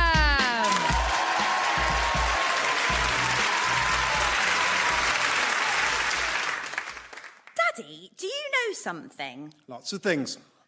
All of the girls in my class, do you know what they want to be when they grow up? No. They all want to be something really, really lame, like a stupid mermaid or a stupid princess. Oh, yes. But, Daddy, do you know what I want to be when I grow up? Quiet. No. I want to be a police dog handler.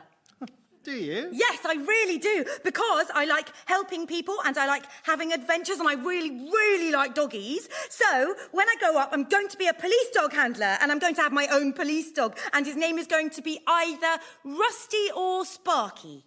Well, that's lovely, Charlotte. But, What? well, I don't want to be the one to spoil your dreams, but you might have to be a bit more realistic. You can't be a police dog handler when you grow up. Well, why not? Because when you grow up, Charlotte, you're going to be a princess.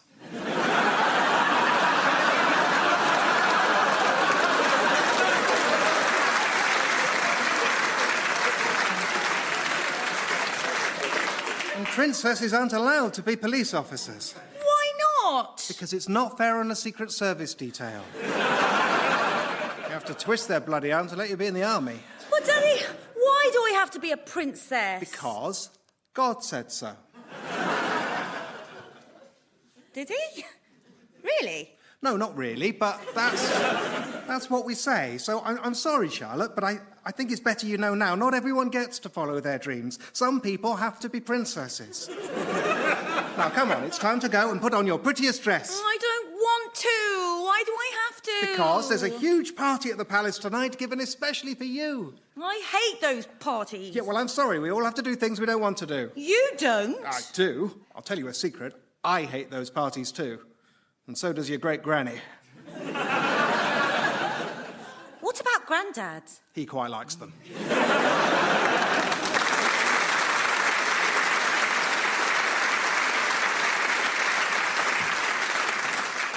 I'm just sick of being broke, you know? Yeah. I've really been watching my budget recently. No big nights out. I don't even take the bus if I can help it. Nothing seems to help. OK, so what are your big expenses? Well, you know, the usual. Rent, food, towels, travel. Sorry. Towels? Yeah? It seems an unusually high place to put towels in that list. No, you're right. Yeah, travel's probably higher. Yeah, right, but I mean, towels is still a significant expense for you, is it? Of course. I mean, I buy the cheapest I can find, obviously, but still. And how much is that? About £6 in Primark. Oh, OK. Still, £6 a day, it all mounts up. Oh, hang on. A day? Why are you buying towels every day? No, I don't. I buy a set at the start of the week. And No, I mean, what do you do with them all?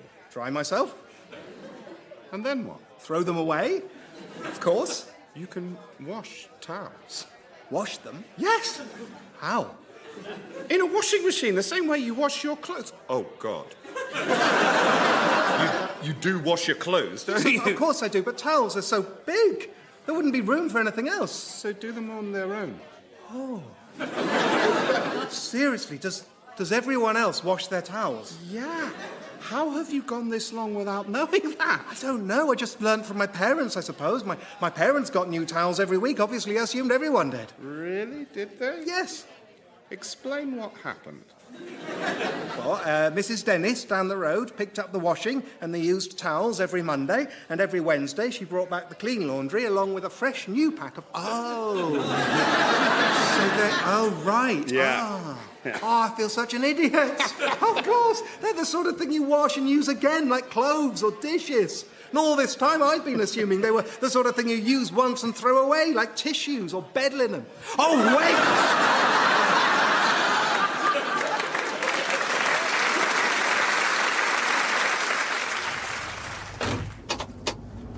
So what line are you in? Well, I'm sort of composer, actually. Really? Well, music and that? Yes. Well, don't think I've ever met a composer before. What, symphonies and stuff, is it? No, not really. I write scores for TV shows, sometimes video games. Oh, yeah? Anything I've heard of? No. Ski Sunday. That's a good one. That one of yours? No. Love that one. Who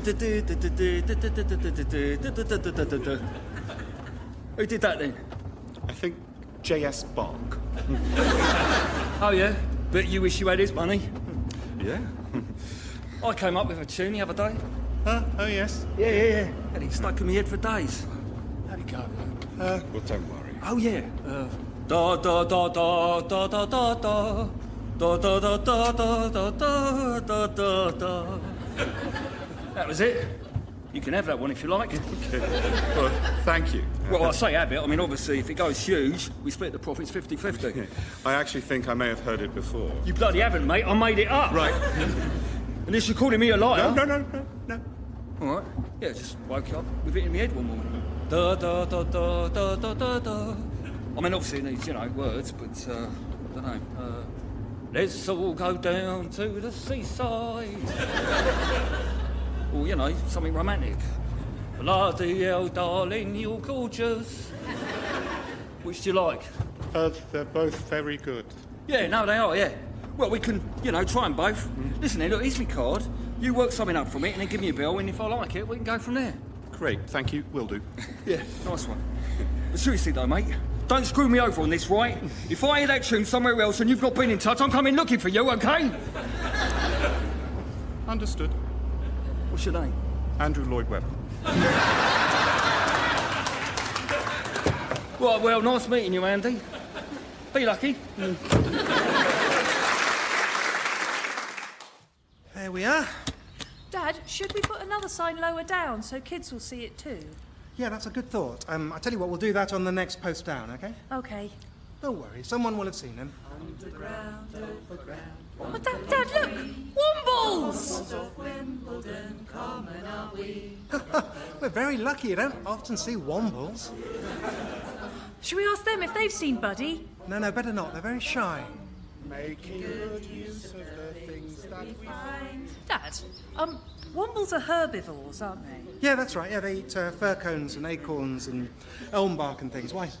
Well, it's just funny because in biology we were learning about how herbivores usually have eyes on the sides of their heads, like cows and rabbits, so they can see danger coming. And predators tend to have eyes on the front of their heads so they can focus on prey, like tigers and wolves. And look, the womble's eyes are on the front of their heads.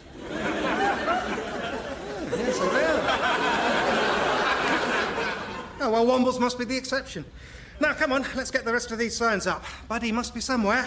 Making good use of the things that we find. We only left him outside the shop for a couple of minutes. Things that the everyday folk leave behind.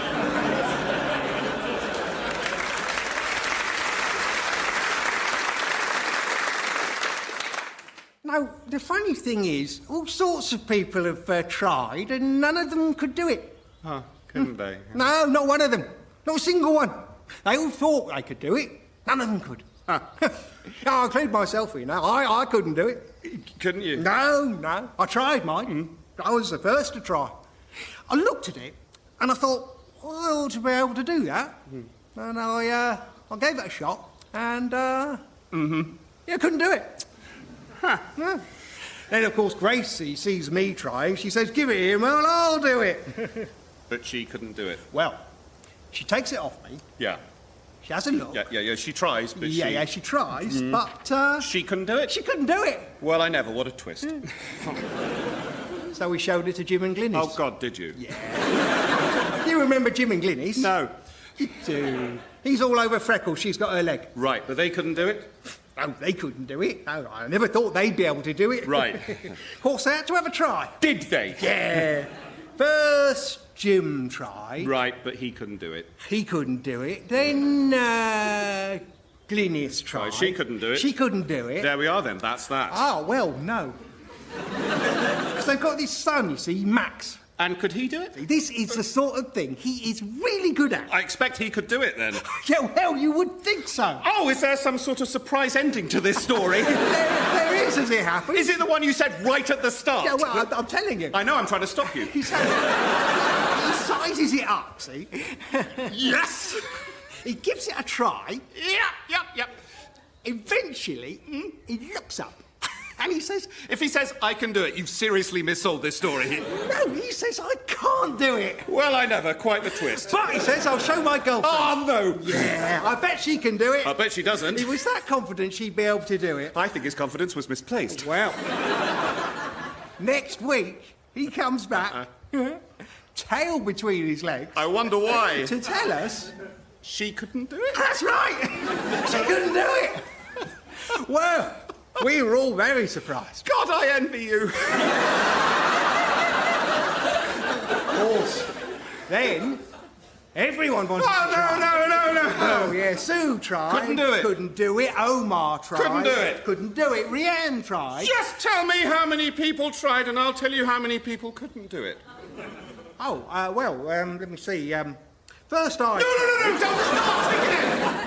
Oh, I'm sorry, lad, am I going on a bit? Well, to cut a long story short...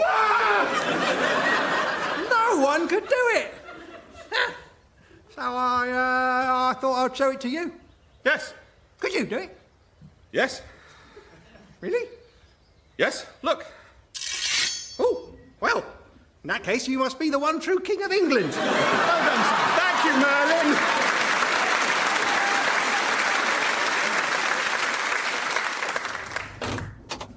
So, what's your line of work then? I'm a risk assessor. Oh, yeah? Interesting job. Well, Where'd you get the ideas for new risks?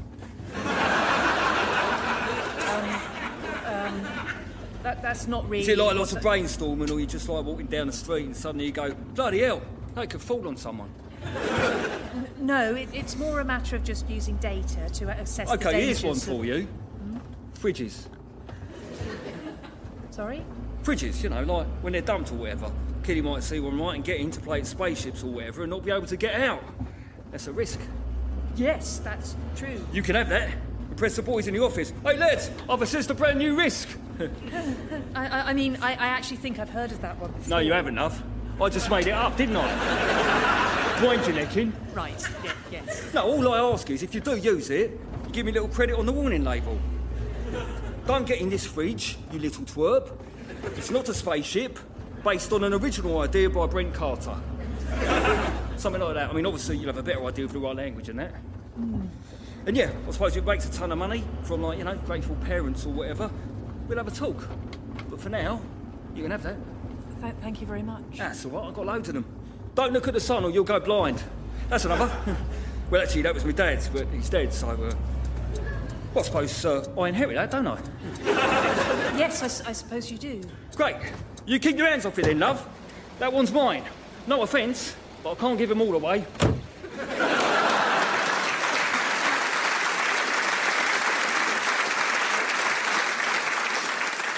Now, boys, you're getting to that age, we need to have a talk. A talk? Oh, Dad, no, not the talk. Yep, we're doing it, so we're strapping. Dad, you don't need to... Now then, as you get older, you are going to notice certain changes in your body. Oh, don't. Please don't. We know all this. No, I don't think you do. We do, we know. Our voices are going to get deeper, our bodies are going to get hairy. Hairy? No, they're not. Where'd you get that idea? Well, I don't know, I just heard it. There you are, you see, old wives' tales. No, this is why you need to have the talk. No, you're not going to get hairy. No, of course not. What's going to happen to you is your tails are going to drop off. What? Yep. Drop off. Right, so enjoy it while you can. It stays unnumbered. But what? Also, you're going to get legs. Legs? Back legs first, then front legs. What are legs? These things. Also, you're going to get lungs, skeletons, a tongue, and basically you're going to turn into a completely different animal. A different animal? Like what? Like me. You? Yep. You're going to be frogs, boys. Welcome to the team. I don't understand. How? Well, that's the other thing I think you are old enough to hear now. Boys, you're not adopted. What? Your mother and I are not, in fact, a kindly frog couple who came across 25,000 tadpoles in a pond one day and decided to adopt them. You're our kids. Right, so try and take it on the chin. Right, off you go, you two, and send the next lot in. And can we maybe do this more than two at a time?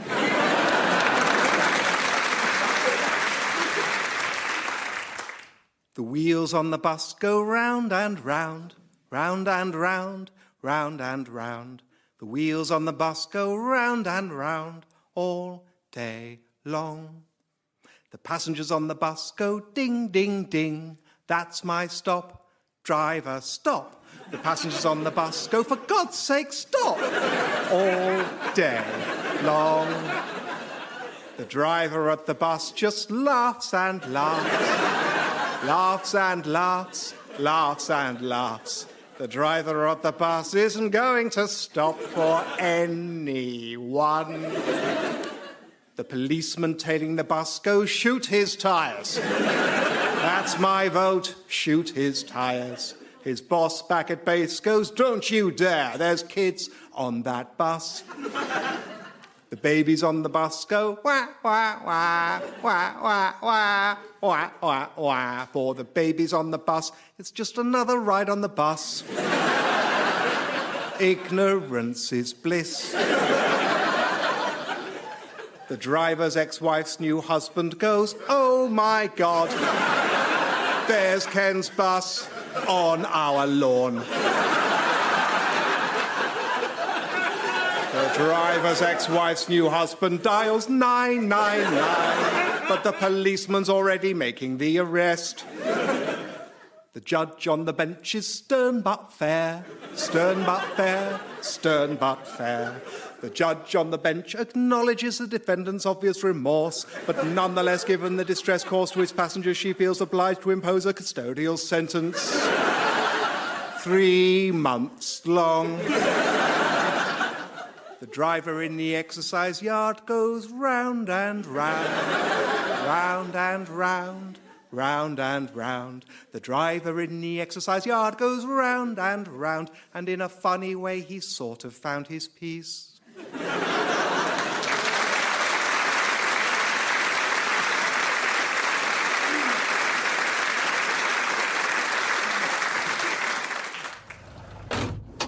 What'd you do then, mate? I'm a comedy writer. Oh, really? What kind of stuff? I do sort of sketches on the radio. On the radio? What's the point of that? I don't know. OK, here's one.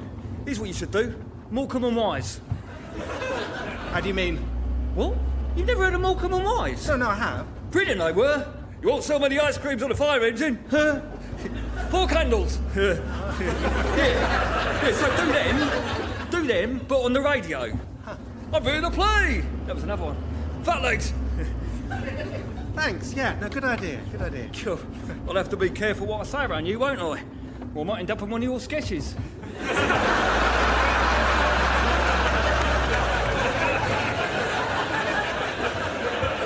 No. I'm sure that won't happen.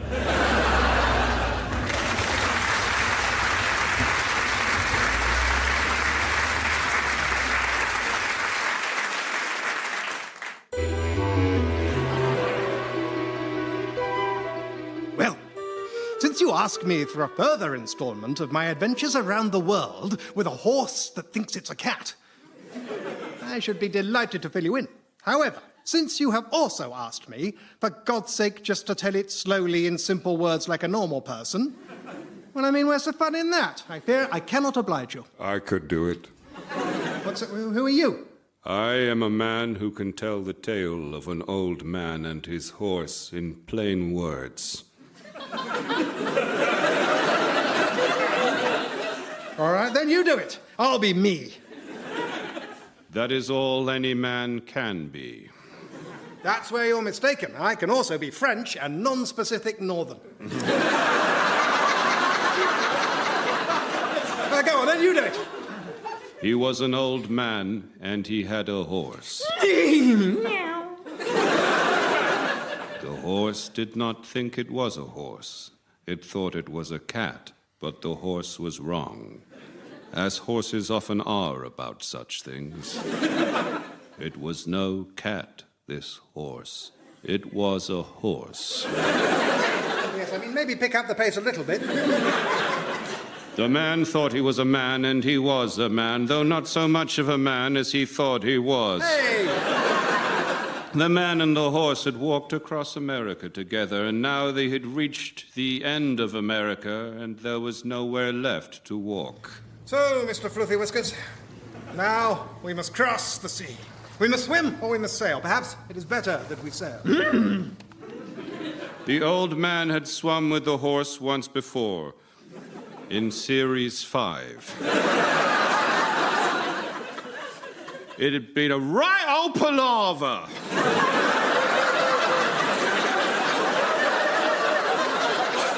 Very well, then we shall sail. I shall be the captain, Mr. Fluffy Whiskers, and you can be ship's cook. Yes, all right, and ship's cat. And so the old man and the horse went into the village. The horse went one way to buy tinned corned beef and tinned salmon and tinned oats for the horse and 1 tin of cat food for the horse's birthday, and also to persuade the village blacksmith to make him a tin opener big enough that it could be used with hooves. And the old man went another way to buy a boat. Good day, boat builder, said the old man. I must have a boat today so that I and my horse may sail across the ocean. Have you such a boat? The boat builder was a tall fellow with eyes as blue as the sea and hair as black as the sea at night. I have one boat. said the man with one boat. She is not much, but she is sound, and she will do for you and your lady friends. No, boat builder, my horse. Will your boat carry a horse? The boat builder frowned, and the deep lines appeared in his face like deep lines in the sea, if the sea could be furrowed like the land. Oh, wait. The deep lines appeared like deep lines in the land. I must stop thinking everything is like the sea, thought the storyteller. Not everything is like the sea. Some things are, that is certain. Like big lakes and even very big ponds. But some things are different from the sea. Anyway, said the old man, and the storyteller remembered who the story was supposed to be about. will your boat carry a horse? No, said the boat seller, frowning with the deep lines forming in his face like nothing to do with the sea. of course not. It's a small fishing skiff. Who ever heard of such a boat carrying a horse? Very well. Said the old man. Then I am sorry to have troubled you. Wait, will you not buy this boat if it will not take a horse? No. Why then, of course it will take a horse. I don't know why I said it would not before. The old man smiled to himself. It was often this way. At first, the wily merchants would try to trick you, but the old man always got the truth from them in the end. The voyage was hard, as such voyages always are, across the Pacific Ocean, in a small fishing skiff with a horse in it. On the 9th day, there was a mighty storm which lashed the sea and carved it into great furrows, like the lines on the face of an irritated boat seller. Oh, thought the storyteller, I was right before.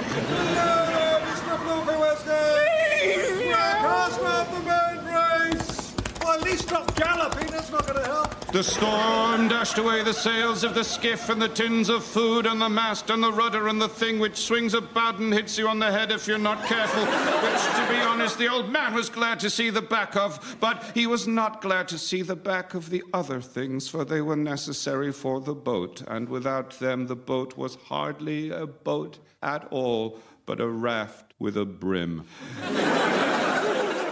After the storm came a great calm. Strange, thought the old man. How often it is that after a storm comes a time when it is not stormy at all. But then if it were not stormy, then it would be stormy. And we would say it was still the storm.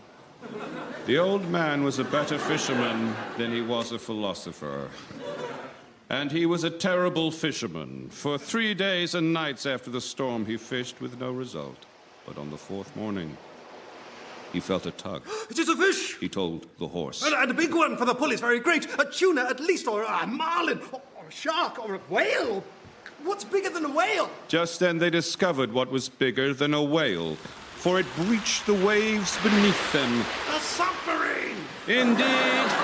It was a submarine the old man had caught on the hook of his little fishing rod. Joyfully, the old man and the horse rapped on the roof of the submarine. Good Lord, whatever's that noise? Well, sir, if I was back in Surrey, I'd say it was an old man on a horse trying to attract our attention. But this is the middle of the Pacific Ocean, so it can't be. Well, whatever it is, it's damned annoying. Let's dive again and see if that gets rid of it. Right you are, sir. Have we done what we needed to on the surface, then? Well, if I'm honest, I've completely forgotten what we came up here for. All right, then. Down we go. And so the submarine sank beneath the waves once more, carrying the helpless old man and the horse with it. Said the old man, by which he meant, let's see if we can inch round to one of the portholes and attract their attention. Replied the horse, by which he meant, I don't know what you're saying, but let's inch round to one of the portholes and see if we can attract their attention. Good Lord, sir. What? There, at the porthole, it looks like an old man and a horse. Oh, well, that's surprising. Well guessed earlier, though. Thank you, sir. What do you think they want? I expect they'd quite like us to let them in, sir. Well, that's out of the question, I'm afraid. We're under the water now, and you can't open the door once you're underwater because it lets the water in. Teach you that on the first day of submarining school. Yes, sir. I remember from my first day of submarining school. But we could always pop back up to the surface and let them in. Oh, no. We can't go straight up to the surface again. We've only just been. We'll look silly. Sorry, sir, but I think we might have to. Look! And the nice sailor pointed to the porthole. The nasty sailor looked and saw that behind the underwater old man, the underwater horse was smiling the smile which horses smile when they have spotted that something mentioned earlier in the story is about to pay off at the end of the story. And with gentle menace, the horse brandished his giant tin opener. Ascend! Good night.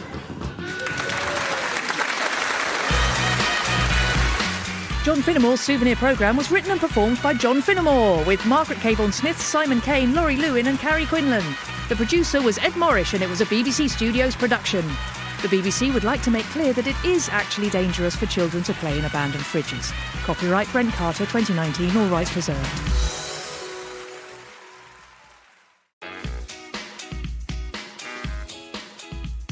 This is John Finnemore's Souvenir programme.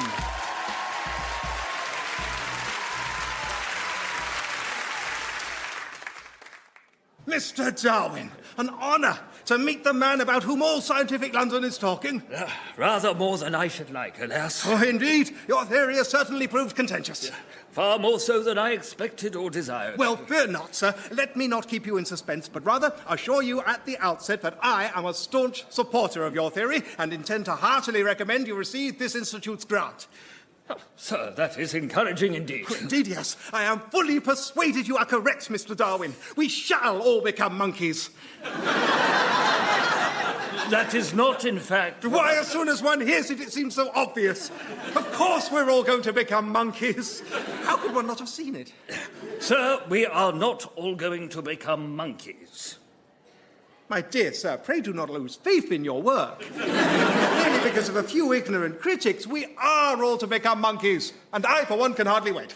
Sir, I regret to say I believe you have misunderstood my theory. Well, I very much doubt it, sir. I read your work with close attention. Oh, that is to say, my brother-in-law did, sir, and I listened with close attention when he summarised it for me in the pub. The only point on which I am not entirely clear is, will we all become the same type of monkey? Or will each become a different species according to temperament? And if the latter, is there anything one can do to increase the odds of becoming a bonobo? Because they're my best. Sir, I must insist on restating my theory to you. It has little to say about monkeys. Rather, it is that from my observations in the Galapagos Islands of finches... Finches? Yes, and also... I don't want to become a finch. Sir, you will not become a finch. These studies... Nice to be able to fly, of course. Combined with the insights of Malthus and Erasmus, lead me to... Flying monkeys! Sir! Mr. Darwin, this institute will give you £3.5 million here and now, if there is a chance, however remote, of me one day becoming a flying monkey. It therefore gives me great pleasure to formally open the Charles Darwin Institute of Research into Natural Selection and Simian Aerodynamics. See you in the skies, gentlemen.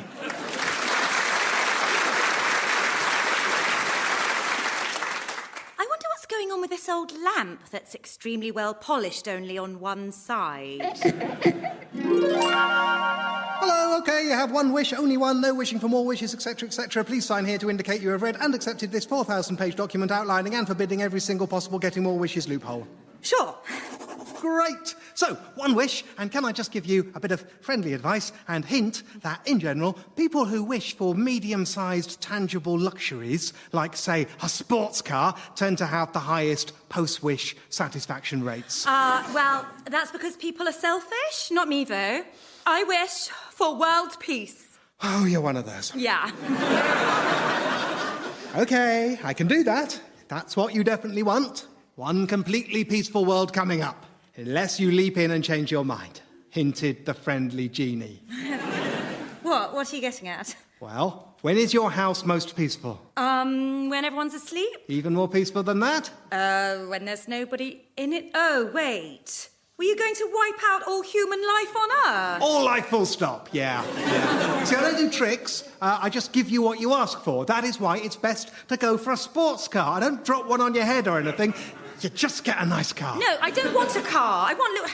There must be a way of asking for it. An end to war. Again, best way is just to kill everyone. No!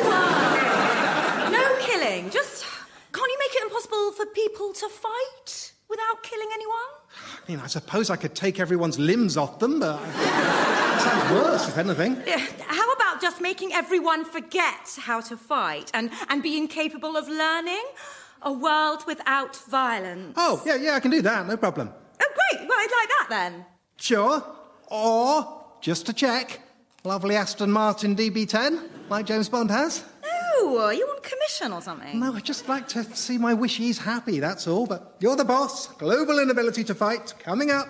Mysterious memory loss strikes worldwide. No one able to fight. First recorded day in history without conflict. New era of peace dawns. First nations to realize they can invade everywhere else.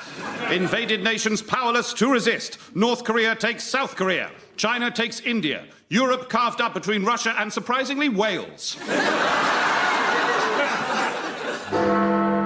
Everyone else tries to counter-invade. Can't use violence. Rival troops just jostle each other. 400,000 dead in slow, agonizing jostling clashes worldwide. Worst week in history, agrees everyone. Why, oh why is this happening, ask many. Okay, stop, I'll have the car! Too late! Oh.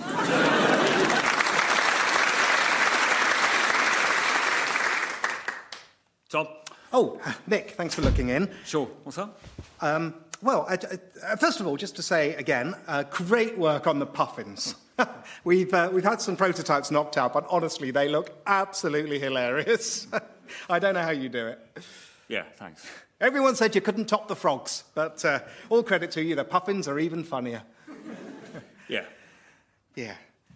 Of course, that was a little while ago, and looking through your design since then, I notice you've had a bit of an artistic change of direction. No, not really. Yep, I think a bit. There was the vulture, of course, and the hyena, and then the tapeworm. Yeah. I know what you're trying to say. Not all animals need to be cute and cuddly, you know. No, well, you've certainly proved that. And now there's this new one, this fish. What about it? Well, OK, just to start with, I assume this is just a typo, because you say here it would live at a depth of 3,000 feet. Obviously, that should be 300, yeah? No. No? No. 3,000 feet at least. OK. Obviously, at that sort of depth, it's pretty dark. Completely dark. And very, very cold. Right. OK, well, let me just pull up the design. Okay. Yeah, gosh, yeah. Oh, wow, it's even more than I... Crikey. What's the problem with it? I mean, there's no problem per se, it's just... Well, OK, so talk me through the little lamp. Well, like you say, it's dark down there, so... Oh, yes, so it uses the lamp to see where it's going? No, it uses it to hypnotise its helpless prey and lure it into its maw. Right. Speaking of which, you've kind of gone all out on the maw, haven't you? Yeah. The thing is, Nick, the puffins were just so funny. I think you've got a real gift in that direction, and I don't know, this is just... Yeah, it's more striking. Yeah, he certainly is. She. This is the female. Really? Good Lord. I dread to think what the male looks like, then. Do you want to see? Ooh, well, yes, I suppose that is my job, isn't it? So, Right. Give me a second, though, just to sort of prepare myself. OK, go. Oh, right. I see you've gone for a much more minimalist approach with the male. No little light, no teeth, not much of anything, really. No, well, there's not the room. He's quite a bit smaller. Is he? Oh, yeah, like 40 times smaller. 40 times? Yeah, here they are to scale. Right. OK, I mean, you know as well as I do, Nick, I don't want to be crude, but the two designs have to be compatible, if you follow me. They are. Really? I don't see how they can be. Well, that's because I've come up with a completely new method of procreation. Have you? Because the method we usually use is pretty popular. It's kind of our greatest hit. Yeah, well, this is better, you see. Okay. The male follows the scent of the female, and when he finds her, he's compelled to bite into her skin. But her body is toxic to him, and so as he starts eating, his body begins to slowly dissolve until there's nothing left of him but his genitals, fused to the side of her body. Nick, is everything okay? Yes, I'm fine. Only, I do know things are tough for you at home at the moment, and look, if you need to take some time off work, that's absolutely fine. No, it's not affecting my work. Is it not? No. Well, that's good then. Oh, I don't think you even filed a name for this thing. What do you want to call it? It's called the Angela fish. Right, we are going to have to tweak that.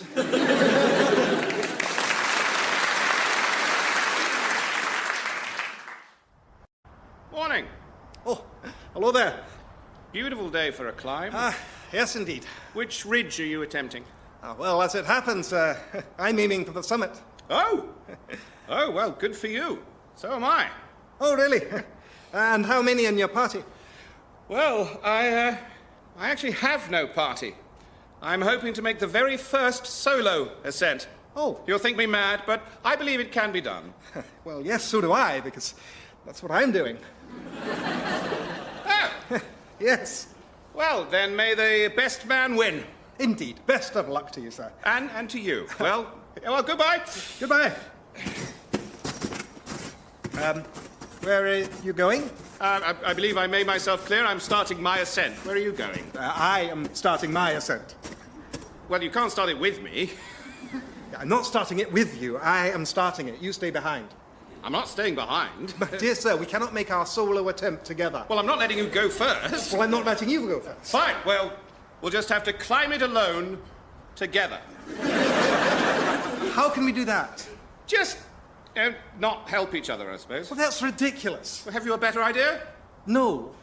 All right, then. Let's go. I'm not taking your advice on when to start. I'm starting now. And so am I. I don't care. I wasn't talking to you. I'm not listening. Good.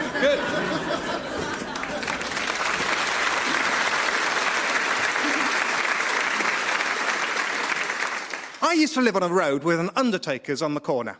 Now, it was a nice, old-fashioned undertaker's. It was just a little independent family business. But nonetheless, because I'm only human, whenever I walked past it, I got a little tiny, uncomfortable shiver of memento mori. You know, I'd just be thinking about my day. What have I got to do? Take that parcel to the post office, pick up the dry cleaning. Oh, yeah, one day I will die, and so will everyone I love. Oh, loo roll. And then I moved house. But this week, for the first time in ages, I went back to that street. And I discovered that the Undertaker's has gone out of business. And what my stupid little brain thought when I saw that was, oh, good. Yeah, oh, good. Our family firm has gone out of business. That can only mean one thing. Death has been conquered. Yeah, we had to shutter the business in the end. No call for it. People just aren't dying these days. Used to be all the rage, dying. We were rushed off our feet. But times have changed, and the fact is, anyone born after about August 1977 is pretty much guaranteed to be immortal. And so is everyone he loves. Now, OK, this was just a silly knee-jerk reaction. It doesn't really mean I'm a complete idiot. But what does is that as I was writing this piece, so fully aware of how stupid my reaction had been, I Googled the firm to see if they just moved premises, because that would have given me a punchline. But no, that's not what happened. They shut it down because the man who set it up and ran it since 1985 recently died. And I read that and thought, serves you right. Yeah, serves you right. That's a sane, appropriate reaction. A man who used to be an undertaker now needs an undertaker. Hoist by his own petard. Dearly beloved, we are gathered here today to celebrate the death of this undertaker. Truly one of history's greatest monsters. For so long he preyed upon the deaths of others until, by an ironic twist of fate literally no one could have imagined, he himself died. Didn't see that one coming, did you, sucker? Amen.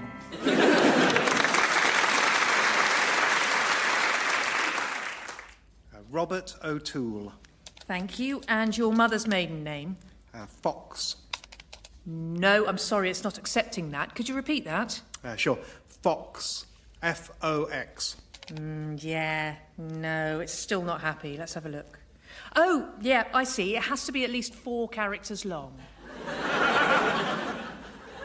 Right, but it's not. No, that's what I'm saying, but it needs to be. No, but I'm saying my mum's maiden name is Fox. Right. I can't put that in. But that's what it is. It's Fox. It's only got 3 letters. It's got to have at least 4. I don't know what you want me to do. Well, could you speak to your mother? Well, and get her to change her name? Her maiden name? It might be easiest. I don't think it would be easiest. OK, I'll tell you what. Try F-O-X-X. No. F-O-C-K-S? No. Well, why not? That's got 5 characters. Yeah, but, it has to include at least 1 numeral. A numeral? Yeah, it's just for security. There aren't any numerals in my mother's maiden name. You sure? Yes. Not even in the long form version? Well, I don't usually use that. No, I know, but it does seem to be what the system wants, if you've got one. And this isn't a trap? Oh, no. OK, well, it's Foxconn H0NCL4 S4G-X. Robot detected, robot detected. Hey! You said it wasn't a trap! Robot detected, trap successful. Robot fell into robot trap. Wait, are you a robot too? Takes one to know one. Oh.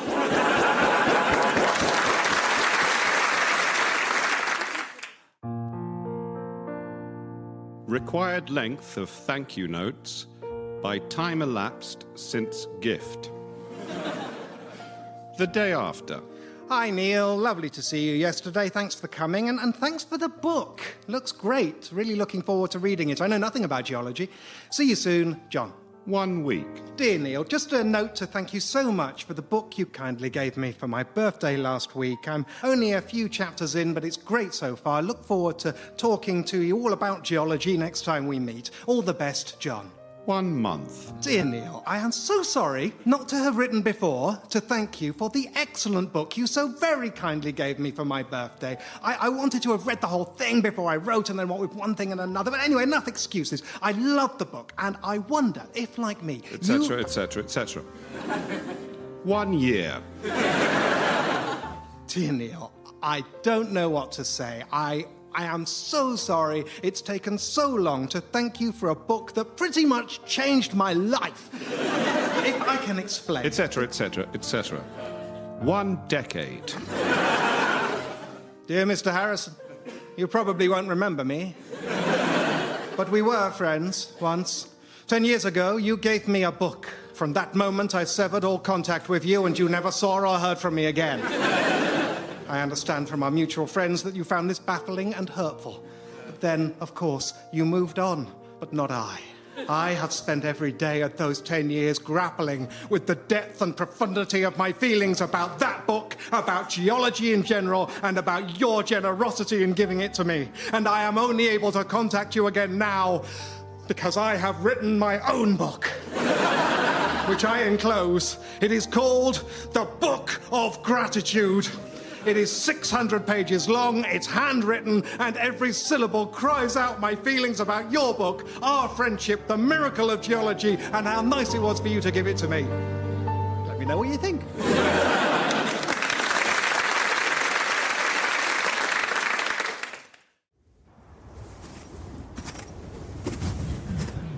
The light's fading. I don't need anyone to tell me the light's fading. I have noticed for myself that it's fading. I imagine you'll be making camp soon. Are you going to? Not necessarily. I'm simply predicting that you will. Well, we'll see, won't we? Yes, we will. All right. This looks like a good place. Yes. You're welcome, by the way. Welcome for what? Welcome. For the advice about where to pitch camp.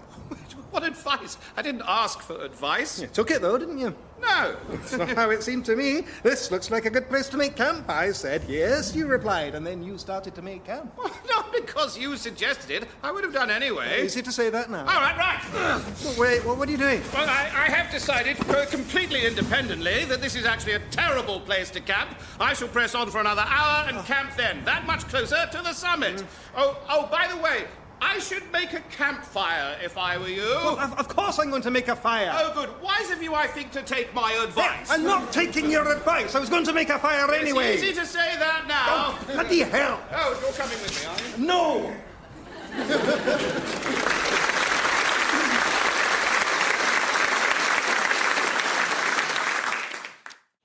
Morning, Rolf. Morning, Mark. Morning, Barbara.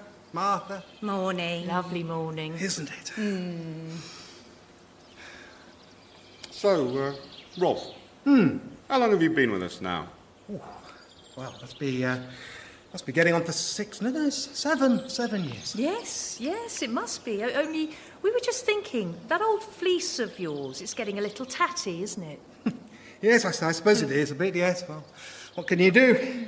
Well, I suppose you could take it off. Take it off? If you like. I don't think anyone would mind. Oh, you mean come shearing time? No. No, we didn't mean that, because you always seem to miss shearing time somehow, don't you, Rolf? No, we just meant, why don't you take off your fleece right now? What are you saying, Barbara? We're saying we know you're a wolf. No, Rolf, please It's don't. all right. We don't mind. We know you're not going to hurt us. We're just saying you don't have to pretend anymore. The flock will accept you for what you are. Which is a wolf. How long have you known? Oh, well, what would it be, Mark? About 7 years? Yeah. About that, yeah. Oh, really? What gave it away? Oh, I don't know. Little things, really. The way you never eat grass. The way you can't bleat. But can howl. The way you're twice the size of us. The way you look like a wolf. I mean, some small things, some big things, you know, a mixture. Well, if you've known all this time, why didn't you say anything? Well, it didn't seem entirely wise, asking the wolf dressed as a sheep if it was a wolf. We thought we'd be better off just keeping an eye on you, seeing what you did next, and then... You didn't really do anything next. No, you just carried on acting like a sheep. For 7 years. Yes. I mean, you're right, of course. I was going to eat you. That was the original plan, but then when I got here, it's just so relaxing. No chasing, no fighting, no working out the pack order. I felt like I'd come home. I realised I'm not a wolf in sheep's clothing. I'm a sheep in a wolf's body in sheep's clothing.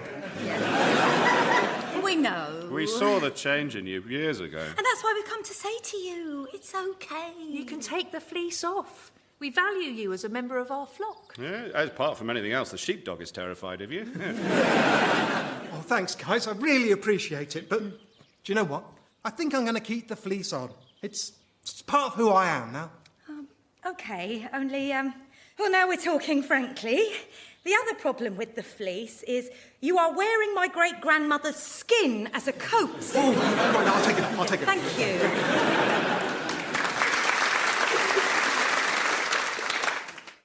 Really? They're seriously putting both into production? That's what I heard. Yeah, cheetahs in Africa, jaguars in South America. That's ridiculous. I know. It's like the elephant thing all over again. Just pick an ear size. Oh, any plans for the weekend, Nick? Yeah, actually, I'm taking Angela on a spa break. Oh, wow. You guys are back together. Yeah, we worked it out. Oh, that's great news. Yeah. Oh, Nick, sorry to interrupt. Just to say, I haven't forgotten. Over the weekend, I'll send over some venom suggestions for your saber-toothed panda. Actually, mate, you're all right. I'm doing a bit of a redesign. Guys, hi. Thanks. Look, I just want to congratulate the whole department on a fantastic achievement. I know here in Creature Design we're used to working alone, but I am amazed and so very proud by what we've been able to achieve together. Now, I'll be frank, when they came to me with the brief, I told them it was impossible. A mammal, as strong and as fast as a horse, that can live in the desert and survive for days without water and weeks without food, Can't be done. But somehow, together, we pulled it off. And I want to thank some of you individually. Dee and Evan, where are you? Yeah, for your extraordinary work on eyes. 3 eyelids, guys. Incredible. Marcia, for your amazing work on feet. You're thick enough to walk on burning, shifting sands, and yet somehow still able to run as fast as a racehorse. And, of course, Eva, your incredible inspiration of the hump, without which none of this would be possible. Storage for 80 pounds of fat, ladies and gentlemen. The thing can go without food for months. Anyway, in short, the camel is perhaps the biggest challenge the department has ever been given and the greatest success it has ever delivered. And it is something that none of us would have had a hope of doing alone. So, ladies and gentlemen, raise your glasses to teamwork and to the camel. Truly, a horse designed by a committee.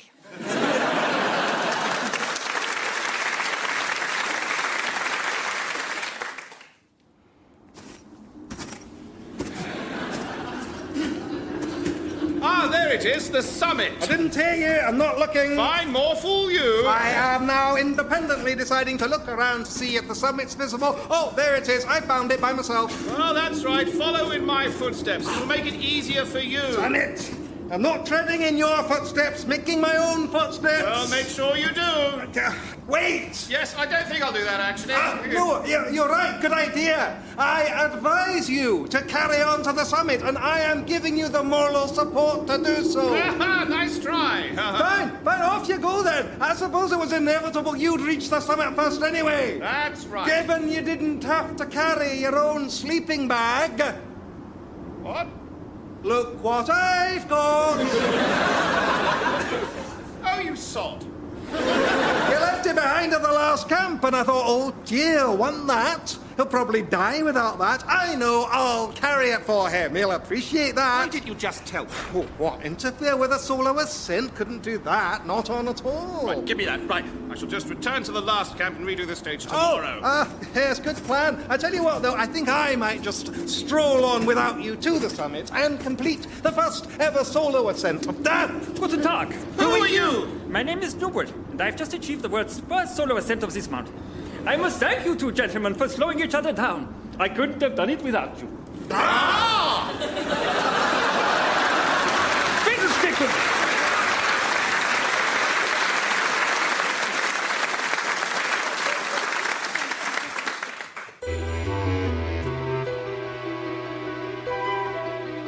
Well, since you ask me to take up the task of reciting the credits in rhyme, although I am sure I have done it before, let's see what happens this time.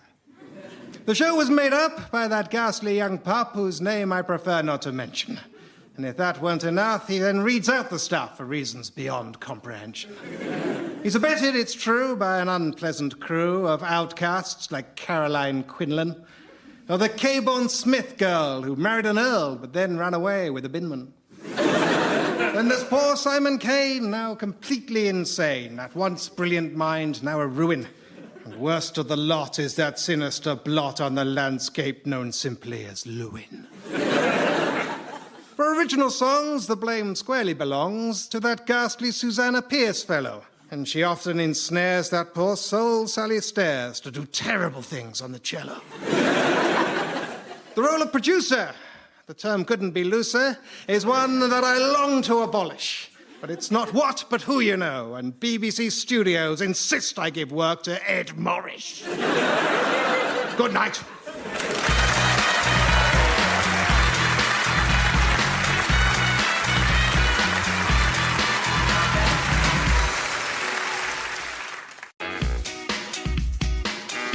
John Finnemore's Souvenir Programme!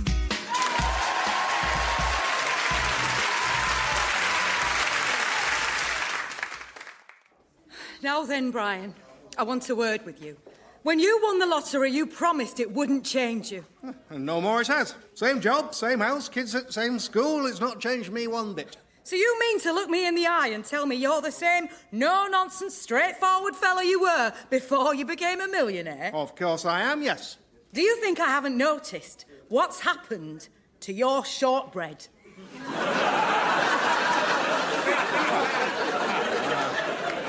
naturally, I've upped me shortbread game a little. Oops, it's a little. You've transformed it. No. I've just added the merest scraping of caramel. Scraping? A thick, indulgent layer of rich, sea-salted caramel is what you call your shortbread. Just like John Paul Getty used to have on his. No. Yes. And then, as if that were not flaunting your millionaire status enough, you've enrobed the whole thing in sumptuous dark chocolates. It's not enrobed. Most certainly is enrobed, in a way we non-millionaires can only dream of. I mean, they sell it at Greg's. Yeah, aye, they do!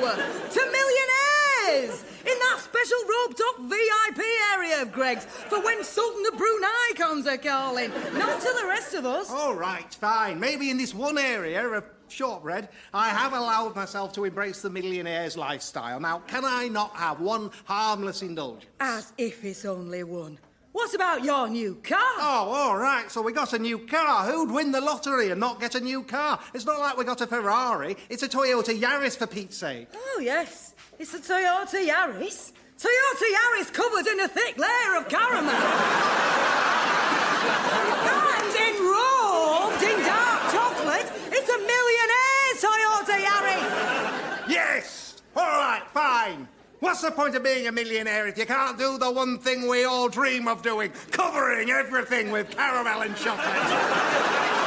So, yes, I have millionaire shortbread now, and a millionaire's car, and millionaire's carpet, which is pretty disgusting pretty quickly.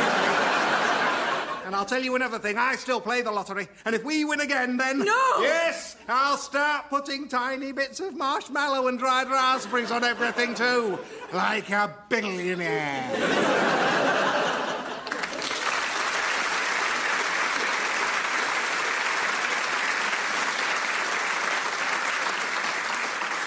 I'm the third of 4 children, but the only son.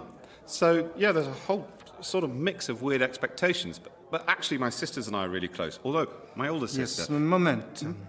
Forgive me, please, for interrupting. No, go ahead. Yes, there is something I would like to say to you. Yes, I am not very interested in what you are saying to me. Right. Your English is very good, but I think maybe you mean you're not following what I am saying. No, I am following. My English, yes, is very good, and it is very easy to follow. But it is hard to be interested in. And this is the problem I am having. I am not interested in what you are telling me. Right. So I am wondering if you could speak more interestingly, or about some other thing, or perhaps not talk at all. Right. Yes, of course. We can talk about something else. Or, as I say, not at all. No, let's try something else. I've just come back from Mexico. Yes. Yeah, I had a really good time. A few days in Mexico City. Then This trip, it was interesting for you to go on, yes? Yes. Yes. Will it be interesting for me to hear about you going on? And if so, why? Yeah, I don't know. I suppose not everything can be interesting to everybody. Ooh, this seems like a probable hypothesis, yes? In fact, given that what you have been saying is a subset of everything, and I am a subset of everyone, I think we can say we have proved it. But it is perhaps, ironically, not a very interesting hypothesis to prove. Right. Sorry, have you been on many dates? Oh, hundreds and hundreds. Any second dates? Not one.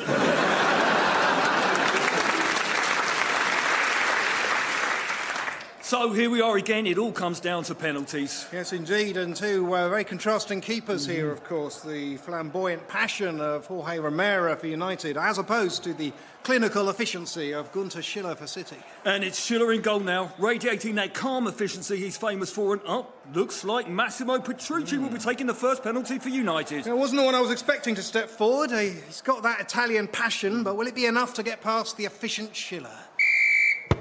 Oh, no, No, it won't. A beautifully flamboyant shot, but she'll cut it down with clinical efficiency. And now Romero takes his passionate place in goal, and it is Lars Svensson coming out. Only 19 years of age, this young Norwegian, but already earning himself a reputation for efficiency I've heard described as almost clinical. And Romero being sent back from the 6-yard line by the referee, that flamboyant Latin passion boiling over a bit there. Indeed. And here comes Svensson. Lovely flamboyant save from Romero. Yes, with an extremely efficient spot kick from Svensson. Well, maybe not completely efficient, given that it didn't go in. Well, no, it was efficient. It just wasn't quite as efficient as Romero's passionate save was passionate. True enough. And now it's Oberhausen stepping forward for City. Yep, the young Austrian steps efficiently forward, not falling over at all as usual. That's right. Standing still now with all the clinical efficiency of a particularly efficient clinic. Well, this will be something to see. Will the efficiency of the German be too much for the efficiency of the Austrian, or will it be the other way around? Oh, there's your answer. It was the second one. And now that's a surprise. United are sending out Faber, their new signing from Belize. Yes, there he is, coming out now with that Belizean sort of a way about him, that distinctive, unmistakable Belizean air of... Where's Belize? South America, isn't it? Yes, with all the flamboyant passion of his heart. No, hang on now. Isn't it one of those little ones in Europe? What? Yeah, Belize, isn't it? Next to Germany? Well, that would certainly explain the clinical efficiency of his air. Or is it the one on the border between Switzerland and Italy? As with clinical flamboyance, he takes the shot. And he scores! Oh, what a penalty! Passionate in that he kicked it hard, and efficient in that it went in the goal. And Michael, I asked you, can you get any more Belizean than that? I have no idea.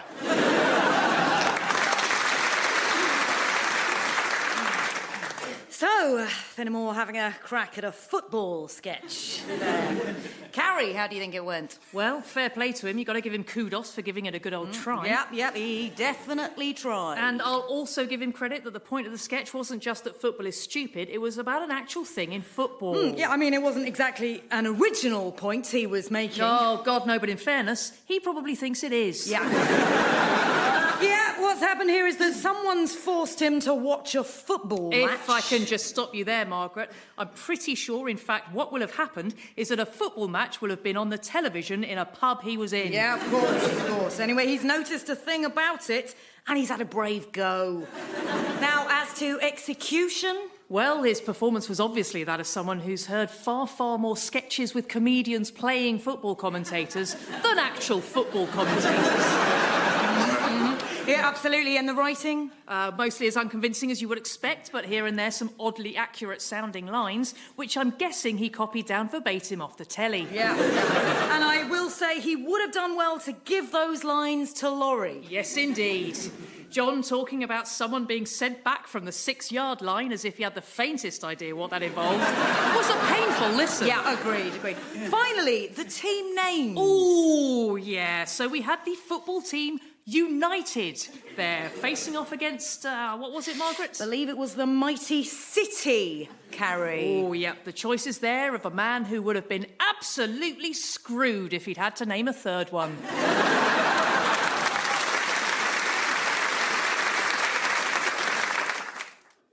Gov? What is it now, Casterbridge? The McNaughton case, Gov. I want to search the database for any links between O'Brien and the insurance company. Is that OK with you? Oh, God, Casterbridge, you're obsessed with this case. All right. It's against my better judgment, but I'm giving you 24 hours for this search of yours and no more. 24 hours? And no more. If you can't do it in 24 hours, I am shutting down the whole case. Well, don't do that. But 24 hours? It's only an online search. No, I'm fed up with your back chat, Casterbridge. What don't you understand about 24 hours?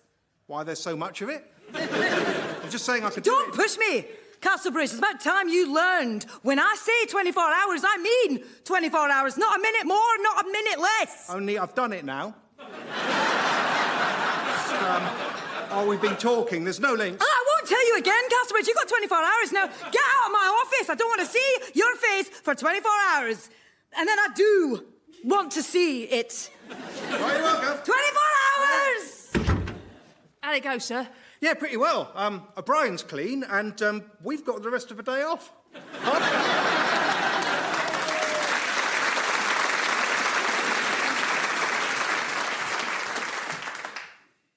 then, of course, there's that lovely story Tony tells. Do you know Tony Grove, don't you? Yeah, of course, we did Uncle Vanya together. Oh, of course. Well, you have to imagine it in Tony's voice. I can't do it, but... I was in Basingstoke once doing a god-awful private life. Yeah, you don't have to do the No, voice. I do. It doesn't work without the voice. Oh, OK.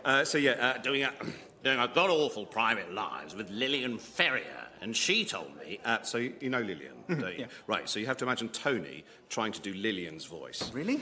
Yeah. Okay. So Lil said to me, "Darling, on a cruise once, I met the most beautiful Spanish boy who'd been an extra in Carry On Abroad. And he said..." So now imagine... Yep, Tony doing Lillian doing Spanish. Exactly. So... Everyone was very friendly. Very friendly. Kenneth Williams, he told me a very funny story. He said... Timothy, you're going to hurt yourself. No, it's OK. He said they wanted to cast me in a review, you know.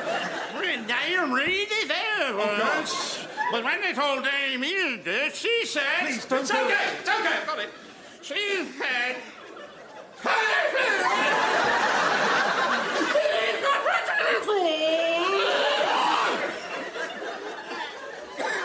Oh, I didn't get a word of that.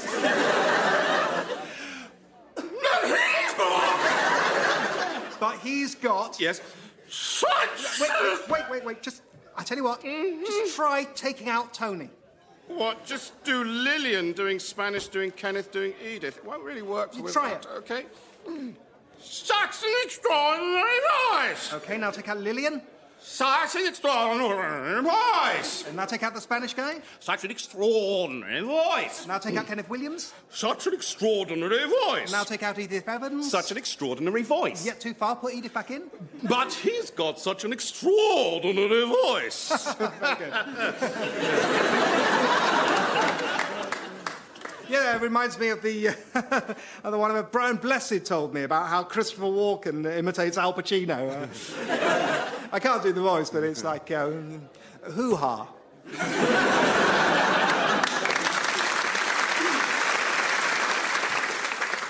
And now, as part of the BBC's ongoing and baffling commitment to hearing from a dissenting voice on every issue, no matter how ill-informed.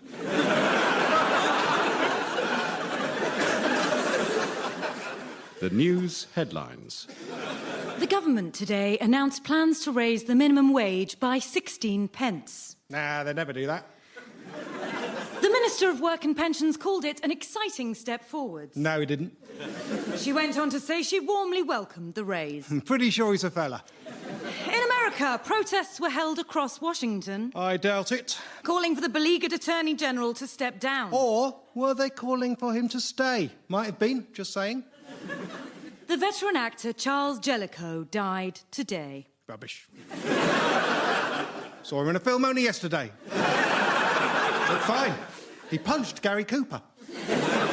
He was 94. Nah, he looked about 30. In sport, Liverpool beat Tottenham 2-1 at Anfield. No. Spurs are the best it'll have been, or I'd say 5-0 the other way. And the weather. It will be a wet and windy day across the UK. Typical BBC scaremongering is going to be lovely. With the Met Office issuing severe storm warnings in Scotland and the North East. You can ignore those, you'll be fine.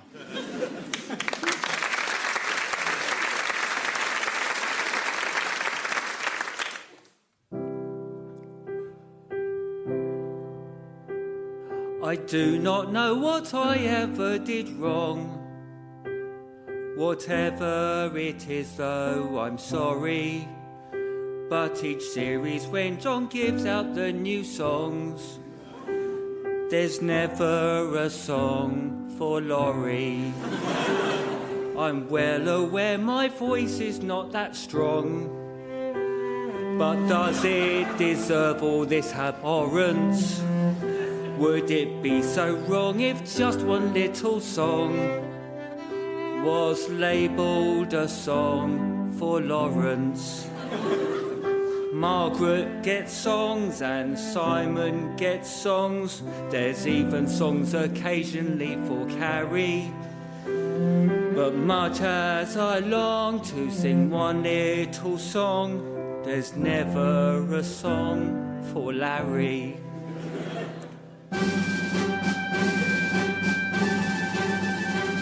I could sing a stirring march to send our brave boys off to war with a patriotic passion like they've never felt before.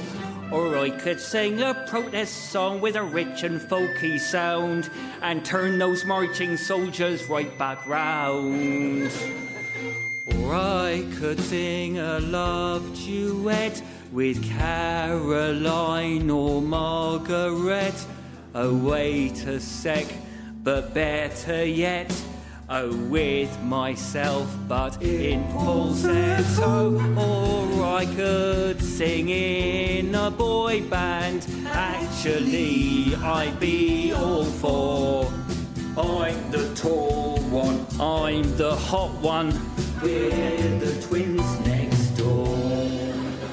Or I could sing out in a musical, a lorry musical, with a chorus line of lorries in top hats and fishnet tights, thigh boots or cat suits. I do a medley now from cats as if we'd never get the rights.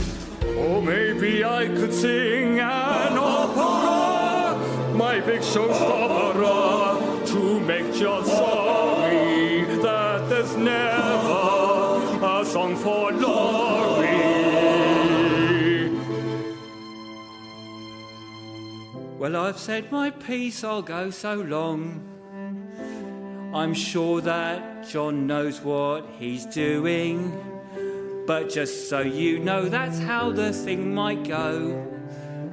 If there's ever a song for Lewin.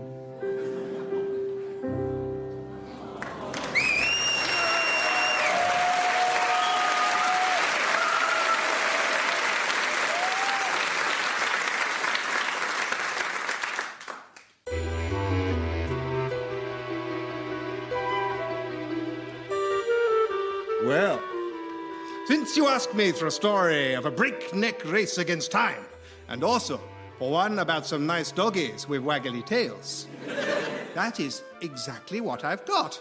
You're terribly good at this game. It all began when two distinguished visitors came to call on me in my rooms. One was none other than Sir Hugo Hush, head of Britain's Let's Just Keep This Between Ourselves, Shall We service, or Lechkataboswi for short. It's just easier to say. The other man was one other than Sir Hugo Hush. He was someone else. Finnemore, may I present Charles Babbage, the inventor of the difference engine? Pleased to meet you. And what, pray, is a difference engine? It's an early forerunner of the computer. I see. And what is a computer? Well, obviously I've no idea yet. Of course. So then, Hush, what's all this about? What's all what about? All of this. All of what?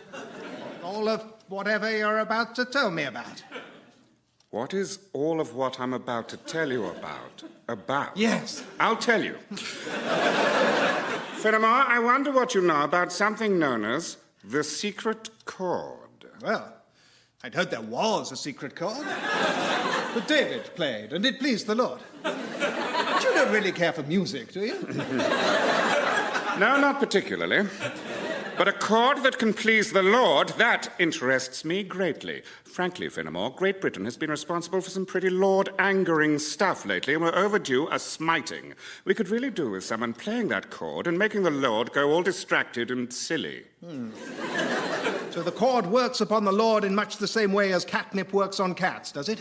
That's what our top theologians are telling us, yes. Now then, our sources tell us that the chord's inventor, this David character, is now living in hermit-like seclusion in the far north of Norway. So your mission is this: get to the Arctic Circle, find David, learn the chord, please the Lord, and then the rest of the day is your own. Why me? David's hut is only accessible by dog sled, and you are, of course, the finest dog sledder in the world. I couldn't deny it. My dog sledding adventures were famous across the land, not least because of my own books on the subject, such as To Jakarta by Jack Russell, To Bengal by Beagle, and What Do You Get If You Cross Siberia with a Dozen Dachshunds? A strongly worded letter from the RSPCA. Mr. Babbage here Continued Hush, rudely interrupting me, listing all my books in my head. has agreed to finance the expedition and provide the sled. In exchange for being allowed to use the cord for my difference engine. What on earth for? I want the cord to play every time the difference engine starts up. I don't know why. Something tells me it'll be a thing. Well then, gentlemen, there's no time to lose. Alas, other adventurers have also got wind of the cord's existence. Our old enemy, Sir Edward Elgar, for instance. Damn it! Yes. He wants it to put it in one of his damned symphonies, and has already set off with a dozen schnauzers. And word is that Florence Nightingale is amassing poodles. Though that may be unrelated. Without further delay, I hitched half a dozen of my favourite huskies to Babbage's sled, and mush! Our 2,000-mile journey to the Arctic Circle had begun. We started by turning left along Church Street, taking the second exit at the roundabout and following the B322 until we joined the motorway. I say, Finnemore, can we pick up the pace? Well, not really, I'm afraid. I don't want to strain the dogs. We're already doing 6 miles an hour. Oh. Well, perhaps we should at least move into the slow lane. I like the middle. Thing is, though, Finnemore, Elgar has a day's head start on us, and his schnauzers are famously swift. Is there really nothing we can do to increase our speed? I fear not. I have sledded with these 6 dogs many times, and 6 miles an hour is their top speed. Then, hang on, if we had 30 dogs, could we do 30 miles an hour? Gazed at him in astonishment. To think that this man was supposed to be a mathematician, and yet he was capable of brilliant practical insights like this one. We pulled off at the very next motorway services and headed straight to one of those drive-in dog shops they have. Hello, could you give me another 24 dogs, please? 24 dogs, certainly, sir. Leaded or unleaded? I beg your pardon? Sorry, I meant leaded or unleaded. Yes. With leads, please. Right you are. I don't know, Finnemore. Even at 30 miles an hour, I doubt we can catch Sir Edward Elgar. Oh, dear. I say, how many dogs have you got back there altogether? Oh, about 800 odd. I will take them all. Quickly, fairly quickly, we harnessed our new purchases to the sled, and I once again took the reins. Mush! Now, I don't know whether you have ever been pulled along the M1 motorway at 800 miles an hour by a vast pack of dogs that you recently bought, but I can tell you it is an exhilarating experience. Do you think we should move into the fast lane? I like the middle one. Extra benefit of our terrific speed was, as we began to run out of Scotland, I was simply able to call to the dogs, jump! And we cleared the North Sea with ease. But it was upon our landing in Norway that our troubles began. Like most dogs, our new recruits have been perfectly happy scampering along a motorway at nearly 1,000 miles an hour, but they didn't like snow. One by one, I was forced to unharness the exhausted hounds and bring them into the sled with Babbage and I. But once we reached the point where there were more dogs riding in the sled than pulling it... Finnemore, I fear our speed has decreased somewhat. Yes, I fear we must admit defeat, Babbage. I don't see how we can possibly reach the secret chord before Elgar. To my amazement, I beheld a forlorn figure trudging through the snow with a pack of schnauzers gambling at his heels. Sir Edward Elgar. Oh, Finnemore, hello. I might have known you'd be hot on my heels. Well, you win this round. The cord is yours. But your schnauzers seem happy enough. Oh, yes, the dogs are fine, but my sled is smashed to smithereens. I built it out of old cellos, and apparently that's not really the optimum sled-building material. Whereas mine, as befits the sled of a man of science, was made of sprockets and valves and conical flasks, so remains in tip-top shape. But alas, our dogs are worn out. Well then, said I, seems like both our expeditions are doomed to failure. Yes, I suppose so, because my sled is broken. And our dogs are tired. I know. Oh, well, goodbye forever.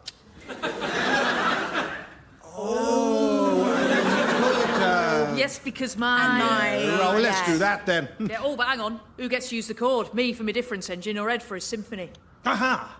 Tell me, Babbage, how long does your difference engine take to start up? Oh, it's enormously quick these days. A mere couple of hours. Precisely. Long enough, indeed, to play an entire symphony. That's the answer, gentlemen. Elgar gets his symphony, and Babbage ensures it reaches a huge audience of, well, how many different engines are there? Well, only 2 at the moment, but they're the coming thing. In 5 years, there could be, who knows, 8. Well, you see, Elgar, far more people than would ever listen to a symphony of yours otherwise. Yes, that's true. Very well, you're on. So, we hitched Elgar Schnauzers to Babbage's sled and we were off. And in no time at all, we had arrived at David the mysterious chord maker's hideaway. It was a small wooden hut in a large wooden forest. Hello, Mr. David. Oh, hey guys, what's up?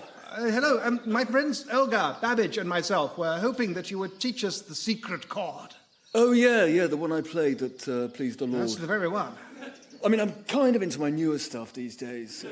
Yeah, I'm sure that's great. Like, I've got this great arpeggio I'm working on that Father Christmas is really into. Yes, we'd love to hear that too, but maybe after the chord? Yeah, people always just want the hits. Okay, sure. The secret chord, it goes like this. The 4th, the 5th, the minor fall, the major lift. I mean, that's more of a recipe than a chord. Fine, I'll walk you through it. The 4th, the 5th, then the minor fall, and the major lift. Put it all together and you get...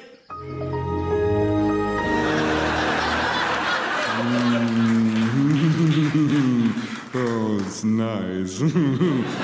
Play it again. Good night. John Finnemore's Souvenir programme was written and performed by John Finnemore, with Margaret Cabourn-Smith, Simon Kane, Laurie Lewin and Carrie Quinlan. Original music was by Susanna Pierce and performed by Susanna Pierce and Sally Stairs. The producer was Ed Morris and it was a BBC Studios production. The Laurie Lewin singers appeared courtesy of Laurie Lewin.